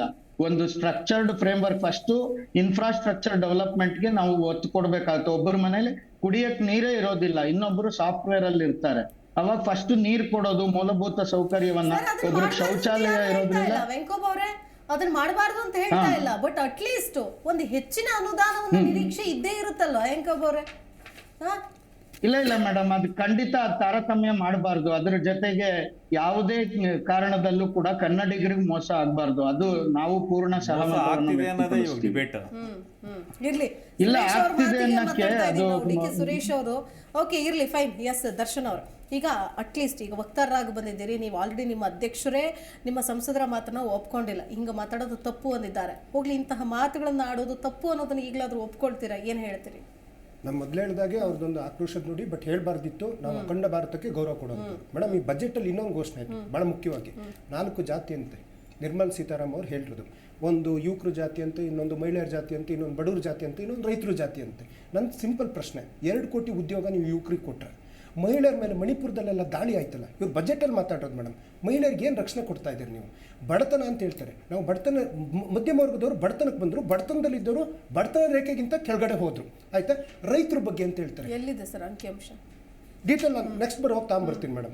ಬಾಯಲ್ಲಿ ಹೇಳ್ಬಿಟ್ರಲ್ಲ ಸರ್, ನೆಕ್ಸ್ಟ್ ಹೇಳ್ಬೋದಾಯ್ತಲ್ಲ, ಇವಾಗ ಒಂದು ನಿಮಿಷ. ಹಾಗೆ ರೈತರ ಬಗ್ಗೆ ಹೇಳ್ತಾರೆ ಮೇಡಮ್. ಕರಾಳ ಕಾನೂನುಗಳು ತಗೊಂಡ್ಬಂದ್ರು, ಇವತ್ತು ಏನೋ ಯೂರಿಯಾ ಬೆಲೆ ಎಲ್ಲ ಜಾಸ್ತಿ ಆಗಿ ಹೋಗಿದೆ, ನಮಗೆ ಸಾಲ ಮನ್ನಾ ಮಾಡಿಲ್ಲ, ಸಾಲ ಮನ್ನಾ ಮಾಡಿಲ್ಲ, ರೈತರು ಸಾಲ ಮನ್ನಾ ಮಾಡಿಲ್ಲ. ಪ್ರತಿದಿನ ಸರಾಸರಿ 10 ಜನ ರೈತರು ಆತ್ಮಹತ್ಯೆ ಮಾಡ್ಕೊಳ್ತಿದ್ದಾರೆ. ಆದ್ರೆ ಇದೇ ಕಾಂಗ್ರೆಸ್ ನಾವು ಕೊಟ್ಟಂತ ಗ್ಯಾರಂಟಿಗಳಿಗೆ ಬಿಜೆಪಿಯವರು ಇಲ್ಲ ಸಲ್ಲದ್ ಮಾತಾಡಿ, ಮಹಿಳೆಯರಿಗೆ 2,000 ರೂಪಾಯಿ ರೈತರಿಗೆ ಉಚಿತ ಕೊಟ್ಟಿದ್ದೀವಿ, ಯುವಕರಿಗೆ ಯುವ ನಿಧಿ ಅಂತ ಕೊಟ್ಟಿದ್ದೀವಿ, ಆಯ್ತಾ? ಮನೆಗೋಗಿ ಕೇಳಿ ಮೇಡಮ್, ಕೇಳಿ ಸರ್, ನೀವು ಮನೆಗೋಗಿ ಕೇಳಿ, ಕರೆಂಟ್ ಬಿಲ್ ಕಟ್ತಿದ್ದೀರೋ, 2,000 ರೂಪಾಯಿ ಕೊಡ್ತಿದ್ದೀರೋ, ಮನೆಗೋಗಿ ಕೇಳಿ. ಆಮೇಲೆ ರೈತರಿಗೆ ನೆರೆಗ ಯೋಜನೆಗಳು ತಗೊಂಡ್ಬಂದಿದ್ವಿ. ಕೊನೆ ಪಕ್ಷ ಯಾಕೆ ಉದಾಹರಣೆ ಕೊಟ್ಟೆ ಅಂದ್ರೆ ಮೇಡಮ್, ಒಂದು ಬಜೆಟ್ ಅಂದ್ರೆ ಆಶಾಭಾವನೆಯಿಂದ ರಾಜ್ಯದ ಜನಸಾಮಾನ್ಯರು, ಬಡವರು, ಯುವಕರು, ಮಹಿಳೆಯರು, ರೈತರು ಕಾಯ್ತಾ ಇರ್ತಾರೆ. ಕೇಂದ್ರಕ್ಕೆ ನಾವು ನಮ್ಮ ದೇಶದ ಪ್ರಧಾನಿಯವರು ನಾವು ಆಯ್ಕೆ ಮಾಡಿದ್ದೀವಿ, ವಿತ್ತ ಸಚಿವರು ರಾಜ್ಯದಿಂದ ಹೋಗಿದ್ದಾರೆ, ನಮಗೇನಾದರೂ ಕೊಡ್ಬೋದಲ್ಲ, ಒಂದು ಬಕ್ಸೆ ಆದರೂ ಕೊಡ್ಬೋದಲ್ಲ ಅಂತ ಹೇಳ್ಬಿಟ್ಟು 14 ಲಕ್ಷ ತೆರಿಗೆ ತಗೊಂಡು ಅಲ್ಲಿ ಗುಜರಾತಿಂದ 7 ಲಕ್ಷ ಕೋಟಿಯಷ್ಟು ತೆರಿಗೆ ತಗೊಂಡು ಅವರಿಗೂ ಅದೇ ನ್ಯಾಯ ಅಂತೆ, 2 ಅಷ್ಟು ಕೊಟ್ಟಂತ ನಮಗೂ ಇದೇ ನ್ಯಾಯ ಅಂತಂದ್ರೆ ಇದು ಮಲ್ತಾಯಿ ಧೋರಣೆ ಮೇಡಮ್, ಇದು ಮಲ್ತಾಯಿ ಧೋರಣೆ. ಮೇಡಮ್, ಈಗ ಇವ್ರು ಬಡತನದ ವಿಚಾರ ಹೇಳಿದ್ರು, ಯುವಕರು ಮಹಿಳೆಯರು ಅಂತ. ಈಗ ಬಡತನ ವಿಚಾರದಲ್ಲಿ IMF ಒಂದು ರಿಪೋರ್ಟ್ ಕೊಟ್ಟಿದೆ. ಕಳೆದ 10 ವರ್ಷದಿಂದ ಸುಮಾರು 24ರಿಂದ 25 ಕೋಟಿ ಅಷ್ಟು ಜನ ಬಿಲೋ ಪಾವರ್ಟಿ ಲೈನಿಂದ ಎಬೋ ಪಾವರ್ಟಿ ಲೈನ್ಗೆ ರೀಚ್ ಆಗಿದ್ದಾರೆ. ಇವತ್ತು ದೇಶದಲ್ಲಿ 80 ಕೋಟಿ ಜನಕ್ಕೆ ಇಲ್ಲಿವರೆಗೂ ಒಂದು ಪಡಿತರ ವಿತರಣೆ ಮಾಡ್ತಾ ಇರೋದು ನೀವು ನೋಡ್ತಾ ಇದ್ದೀರಾ. ಅದೇ ರೀತಿ ಇವತ್ತು ಒಂದು ನಿಮಿಷ ಕೊಡ್ತಾ ಇದ್ದೀರಿ, ನೀವು ಕೊಡ್ತಾ ಇಲ್ಲ, ನೀವು ಕೊಟ್ಟಂತ ಭಾಷಣ ಈ ದೇಶಕ್ಕೆ, ಈ ರಾಜ್ಯದಲ್ಲಿ ಕಂಡೀಷನ್ ಇಲ್ಲಿವರೆಗೂ ನೀವು ಯುವ ನಿಧಿ ಕೊಟ್ಟಿಲ್ಲ, ಇನ್ನ ಕೊಡಬೇಕು ಅಂತ ಹೇಳಿ. ಇವತ್ತು ಮಹಿಳೆಯರಿಗೆ ಕೊಡ್ತಾರಂತ 2,000 ರೂಪಾಯಿ, ಬರ 50% ಮಹಿಳೆಯರಿಗೆ ಮಾತ್ರ ಹೋಗ್ತಾ ಇದೆ, ಮಿಕ್ಕಿ ಕೊಡಕ್ಕಾಗಿಲ್ಲ. ಯಾವ ಜಾಗತಿಕ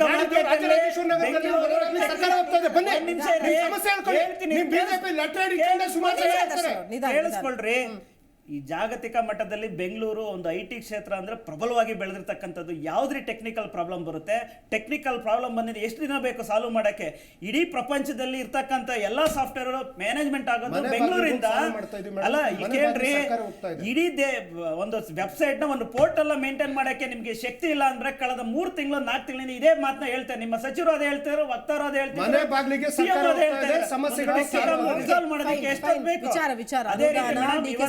ಹೇಳಿಕೆ ಎಲ್ಲಿಂದ ಲಕ್ಷ ಮನೆ ಇವತ್ತು ಉಜ್ವಲ ಯೋಜನೆಯಿಂದ ಕರ್ನಾಟಕಕ್ಕೆ ಮೇಡಮ್ 1 ಲಕ್ಷ ಮನೆಗೆ ಇವತ್ತು ಗ್ಯಾಸ್ ಕನೆಕ್ಷನ್ ಆಗಿದೆ. ಇಡೀ ದೇಶದಲ್ಲಿ ಸುಮಾರು 42 ಕೋಟಿಯಷ್ಟು ಶೌಚಾಲಯ ವ್ಯವಸ್ಥೆಗಳನ್ನ ನಿರ್ಮಾಣ ಆಗಿದೆ. ಅರ್ಥ ಆಯ್ತಲ್ಲ? ಇಲ್ಲಿರ್ರಿ ಒಂದ್ ನಿಮಿಷ, ಕೇಳಿಸ್ಕೊಳ್ರಿ ಸ್ವಲ್ಪ. ಅದು ಎಲೆಕ್ಷನ್ ಇರೋ ಟೈಮಲ್ಲಿ ಕೆಲವು ರಾಜ್ಯಗಳಿಗೆ ಮಾತ್ರ ಗ್ಯಾಸ್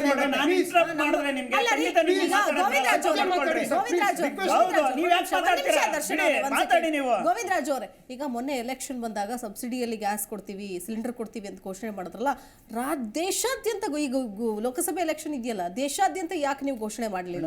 ಸೊ ಆಯ್ತು, ನೀವು ಎಲೆಕ್ಷನ್ ದೃಷ್ಟಿಯಿಂದನೇ ಹೋಗೋದಾದ್ರೆ ನಾವು ಹಂಗೆ ಕೇಳಬೇಕಾಗುತ್ತೆ. ಕಾಂಗ್ರೆಸ್ನವರ ಗ್ಯಾರಂಟಿ ತರ ನಾವು ತರಲ್ಲ ಯೋಜನೆಗಳನ್ನ, ನಾವು ತರೋದು ಜನರಿಗೆ ತಲುಪುವಂತ ಯೋಜನೆಗಳನ್ನ. 300 ಯೂನಿಟ್ ಉಚಿತ ವಿದ್ಯುತ್ ಸೋಲಾರ್ ಪ್ಲಾಂಟ್ ಅಳವಡಿಕೆ ಮಾಡಿ ಇಡೀ ದೇಶದಲ್ಲಿ ಇವತ್ತು ವಿದ್ಯುತ್ ಸಮಸ್ಯೆ ಮುಂದಿನಿಂದಲೇ ಆಗ್ಬಾರ್ದು ಅಂತ ಮೇಡಮ್. ಮೊದಲು ಮೇಡಮ್ ಮೆಗಾವ್ಯಾಟ್ ಅಲ್ಲಿ ಉತ್ಪಾದನೆ ಆಗ್ತಿತ್ತು, ಇವತ್ತು ಗಿಗಾವ್ಯಾಟ್ ಅಲ್ಲಿ ಇವತ್ತು ಕರೆಂಟ್ ಉತ್ಪಾದನೆ ಆಗಿ ಇಡೀ ದೇಶದಲ್ಲಿ. ಯಾಕೆಂದ್ರೆ 20,000 ಗಿಗಾವ್ಯಾಟ್ ಅಷ್ಟು ಇವತ್ತು ಕರೆಂಟ್ ಉತ್ಪಾದನೆ ಆಗ್ತಿದೆ. ಕಾಂಗ್ರೆಸ್ 60-65 ವರ್ಷಗಳು ಇತ್ತಲ್ಲ, ಅವತ್ತು ಎಷ್ಟಾಗ್ತಿತ್ತು ಅಂತ ಹೇಳ್ಬೇಕು.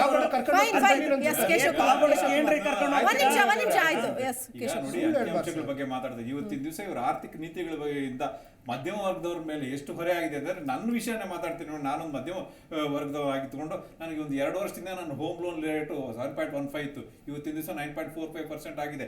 ಹಂತವಾಗಿ ಏರ್ಸ್ಕೊಂಬಂದ್ರು BPS ಪಾಯಿಂಟ್ ಸ್ವಲ್ಪವಾಗಿ. ಇವತ್ತಿನ ಈ 2 ವರ್ಷದಿಂದ ಇವತ್ತಿಗೆ ಕಂಪೇರ್ ಮಾಡ್ಕೊಂಡು ನಾನು 24 EMI ಜಾಸ್ತಿ ಆಗಿದೆ.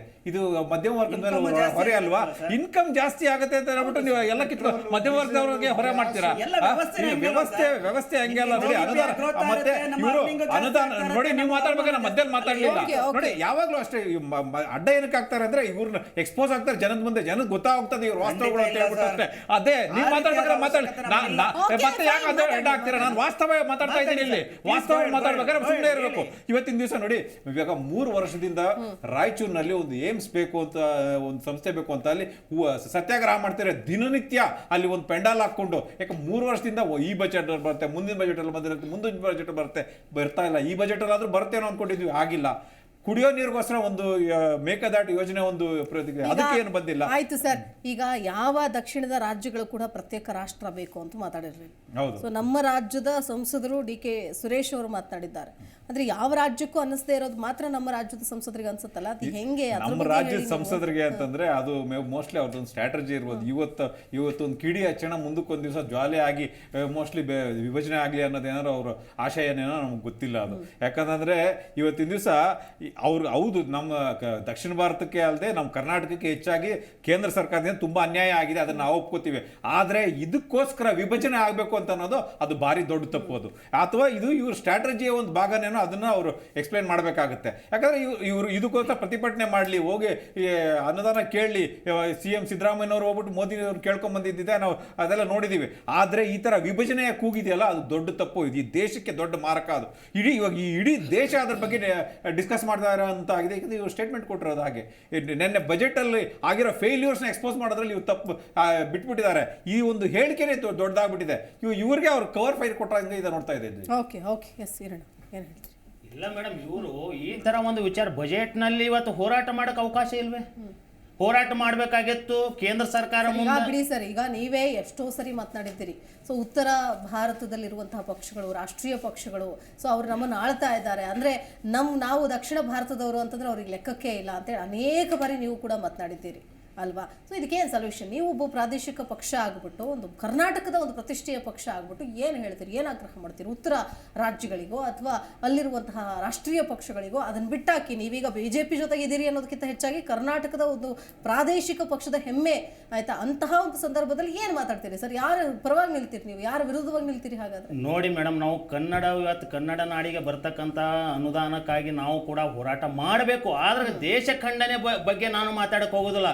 ದೇಶ ವಿಭಜನೆನೇ ಇದಕ್ಕೆ ಉದಾಹರಣೆ ಮತ್ತು ಇದು ಪರಿಹಾರ ಅಂತಕ್ಕಂಥದ್ದು ಅವ್ರ ಕಲ್ಪನೆ ಇದ್ರೆ ಅದು ಯಾವತ್ತೂ ತಪ್ಪು. ಅದು ನಾನು ಖಂಡಿಸ್ತೀನಿ. ಏನಾಗಬೇಕು ಅಂತ ನೀವು ಇಲ್ಲ ತಾರತಮ್ಯ ಹೋಗಬೇಕು, ಅನುದಾನ ಬರಬೇಕು. ನಾವು ಕೇಂದ್ರ ಸರ್ಕಾರಕ್ಕೆ ಪ್ರಧಾನಿಯವರನ್ನು ಕೂಡ ಅವ್ರ ಹೋಗಿ ಅವ್ರ ಜೊತೆ ಮಾತುಕತೆ ಮಾಡ್ಕೊಂಡು ನಮಗೆ ಇಷ್ಟೊಂದು ಅನ್ಯಾಯ ಆಗ್ತಾ ಇದೆ, ಇದಕ್ಕೆ ನಮಗೆ ಪರಿಹಾರ ಕೊಡಿಸ್ಬೇಕು, ನಮ್ಮದು ಕಷ್ಟ ಇದೆ, ನಮ್ದೆಲ್ಲ ಇವತ್ತು ಕೇಂದ್ರ ಸರ್ಕಾರ ಮುಂದೆ ಹೋಗಿ ತಲುಪಿಸ್ತಕ್ಕಂಥ ಅಪೋಸಿಷನ್ ಪಾರ್ಟಿ ಇವತ್ತು ಕಾಂಗ್ರೆಸ್ದವ್ರು ಇದ್ದಾರೆ, ಎಲ್ಲರೂ ನಾವು ಅವ್ರ ಜೊತೆಗೆ ಕೂಡಿ ಇಂಥ ಸಮ್ಮತದಿಂದ ಮಾಡ್ಕೊಳ್ತಕ್ಕಂಥ ಕೆಲಸ ಮಾಡಬೇಕು. ಹೊರತು ಇಂಥ ದೇಶ ವಿಭಜನೆ ಖಂಡನೆ ನಾವು ಖಂಡಿಸ್ತೀವಿ ಮೇಡಮ್. ಇದು ಯಾವತ್ತೂ ನಾವು ಒಪ್ಪುವಂಗಿಲ್ಲ. ಇವತ್ತು ಇದು ಅದು ಒಂದೇ ಪರಿಹಾರ ಅಂತಕ್ಕಂಥದ್ದಲ್ಲ ಇವತ್ತಿನ ದಿವಸ. ಅದಕ್ಕಾಗಿ ನಾನು ಹೇಳೋದಿಷ್ಟೇ, ಈ ಕನ್ನಡ ನಾಡು ಇವತ್ತು ಹೆಚ್ಚಿನ ಟ್ಯಾಕ್ಸ್ ಕಟ್ತಾ ಇದ್ದೇವೆ, ಇಲ್ಲ ಅಂತಿಲ್ಲ.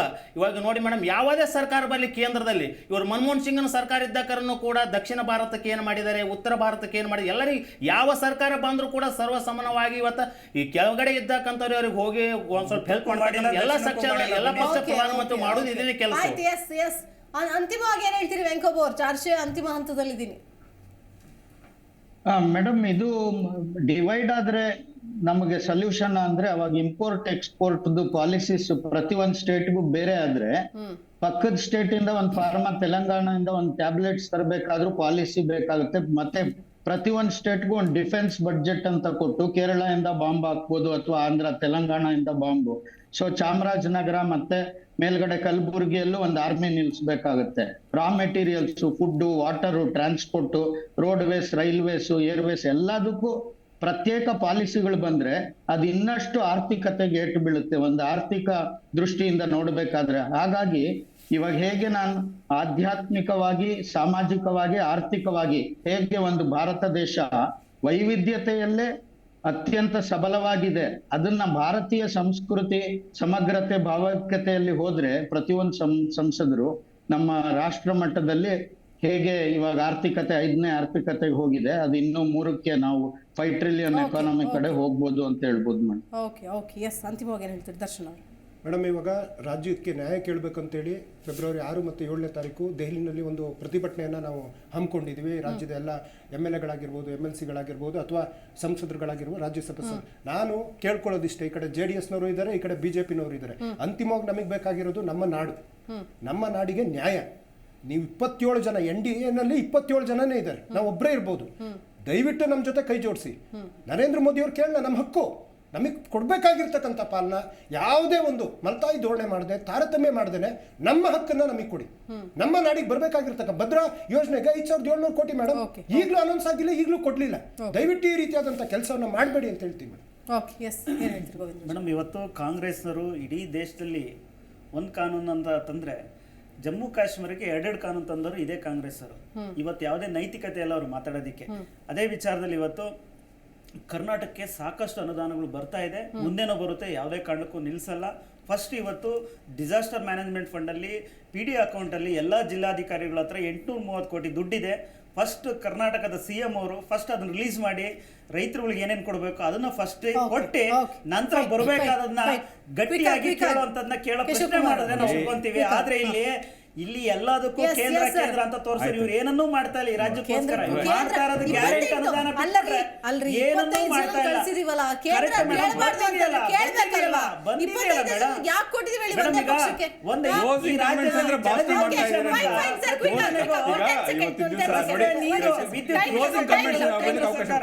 ನೋಡಿ, ಕರ್ನಾಟಕಕ್ಕೆ ಅನುದಾನದಲ್ಲಿ ತುಂಬಾ ತಾರತಮ್ಯ ಮಾಡ್ತಾ ಇದ್ದಾರೆ. ಇದು ಅವ್ರಿಗೂ ಗೊತ್ತಾಗಿದೆ. ಇವತ್ತಿನ ದಿವಸ 25 ಜನ ಸಂಸದರು ಕೊಟ್ಟಿದ್ರು. ನೆಕ್ಸ್ಟ್ ಮುಂದೆ ಸದ್ಯದಲ್ಲಿ ಬರೋ ಚುನಾವಣೆಯಲ್ಲಿ 15 ಜನ ಸಂಸದರನ್ನು ಬದಲಾವಣೆ ಮಾಡಬೇಕು ಅನ್ನೋದು ಇದೆ. ಯಾಕಂದ್ರೆ ಆ ಪರ್ಫಾರ್ಮೆನ್ಸ್ 0 ಆಗಿರೋದ್ರಿಂದ ಮಧ್ಯಂತರ ಬಜೆಟ್ ಅಂತಿದ್ದಾರೆ ಮೇಡಮ್. ಇವಾಗ ಕೇಂದ್ರ ಸರ್ಕಾರದವರು ಜೂನ್ ಜುಲೈದಲ್ಲಿ ನಾವು ಮತ್ತೆ ಅಧಿಕಾರಕ್ಕೆ ಬರ್ತೇವೆ ಅಂತ ಮನೋಭಾವನೆ ಅವ್ರಿಗೆ ಕಾನ್ಫಿಡೆನ್ಸ್ ಇದೆ. ಮುಂದಿನ ನಿರೀಕ್ಷೆ ನಮ್ಮ ಕನ್ನಡ ನಾಡಿಗೆ ಒಳ್ಳೆ ಬಜೆಟ್ ಅವರು ಇವತ್ತು ಇದು ಮಾಡ್ತಾರೆ ವಿಶ್ವಾಸ ಇದೆ. ಬಜೆಟ್ ಹೊರತಾಗಿ ಒಬ್ಬ ನಾಯಕರು ಕೊಟ್ಟ ಹೇಳಿಕೆ ಬಗ್ಗೆ ನಾವು ಇವತ್ತು ಮಾತನಾಡಬೇಕಾಗುತ್ತೆ. ಇರ್ಲಿ, fine, thank you so much. ಎಲ್ರಿಗೂ ಕೂಡ ಧನ್ಯವಾದಗಳು ಚರ್ಚೆಯಲ್ಲಿ ಭಾಗಿಯಾಗಿದ್ದಕ್ಕಾಗಿ. ಎಸ್ ವೀಕ್ಷಕರೇ, ಅನ್ಯಾಯ ಆಗ್ತಿದೆ ಅಥವಾ ಮತ್ತೊಂದೇನೋ ತಾರತಮ್ಯ ಆಗ್ತಿದೆ ಅನ್ನೋ ಕಾರಣಕ್ಕೋಸ್ಕರ ಮನೆಯನ್ನೇ ಒಡೆಯುವಂತಹ ಒಂದು ಮಾತುಗಳನ್ನು ಆಡೋದು ಅಥವಾ ದೇಶವನ್ನೇ ಒಡೆಯುವಂತಹ ಮಾತುಗಳನ್ನು ಮಾತುಗಳನ್ನು ಆಡುವುದು ಸರಿಯಲ್ಲ. ಈ ದೇಶಕ್ಕೋಸ್ಕರ ಹಗಲಿರುಳು ಶ್ರಮಿಸ್ತಾ ಇದ್ದಾರೆ ನಮ್ಮ ಯೋಧರು. ಅವರಿಗೆ ನಾವು ಇವತ್ತು ಗೌರವವನ್ನು ಕೊಡಬೇಕಾಗತ್ತೆ, ಅವ್ರ ಕುಟುಂಬಗಳಿಗೆ ಗೌರವವನ್ನು ಕೊಡಬೇಕಾಗತ್ತೆ. ಸೊ ಅನುದಾನ ಬರಲಿಲ್ಲ ಅನ್ನೋದನ್ನ ನಾವು ಹೋಗಿ ಕೇಳೋಣ, ಇಲ್ಲ ಜನರ ಹತ್ರ ಹೋಗಿ ಕೇಳಿ, ಮುಂದಿನ ಬಾರಿ ನಮಗೆ ಅಧಿಕಾರ ಕೊಡಿ, ನಾವು ಅದನ್ನು ಸರಿ ಮಾಡ್ತೀವಿ ಅಂತ. ಯಾಕಂತಂದರೆ ಅನುದಾನದ ವಿಚಾರಕ್ಕೆ ಸಂಬಂಧಪಟ್ಟಂತೆ ಒಂದಷ್ಟು ವಿಚಾರಗಳ ಲೆಕ್ಕಾಚಾರಗಳು ಇದ್ದೇ ಇರುತ್ತೆ. ಆದರೆ ಅದಕ್ಕೋಸ್ಕರ ಸಿಟ್ಟು ಬಂತು, ಆಕ್ರೋಶ ಬಂತು ಅಂತ ನಾಲಿಗೆ ಹರಿಬಿಟ್ಟು ಬಾಯಿಗೆ ಬಂದಾಗ ಮಾತನಾಡೋದಲ್ಲ. ಇನ್ನೇನು ಎಲೆಕ್ಷನ್ ಇದೆ, ಜನ ಉತ್ತರ ಕೊಡ್ತಾರೆ. ಸೊ ಯಾರ್ಯಾರು ಉತ್ತಮ ಕೆಲಸ ಮಾಡಿದ್ದಾರೋ ಅವ್ರು ಮತ್ತೆ ಆರಿಸಿ ಬಂದೇ ಬರ್ತಾರೆ. ಇಲ್ಲ ಅಂತಂದರೆ ಮನೆ ಕಳಿಸುವಂತಹ ಪ್ರಯತ್ನವನ್ನು ಜನರು ಕೂಡ ಮಾಡ್ತಾರೆ. ಕಾದು ನೋಡೋಣ ಏನಾಗುತ್ತೆ ಅಂತ ಹೇಳ್ತಾ ಚರ್ಚೆ ಮುಗಿಸ್ತಾ ಇದ್ದೀನಿ. ನಮಸ್ಕಾರ. ನೋಡ್ತಾ ಇರಿ ಜೀ ಕನ್ನಡ ನ್ಯೂಸ್, ಸತ್ಯವೇ ಸುದ್ದಿಯ ಜೀವಾಳ.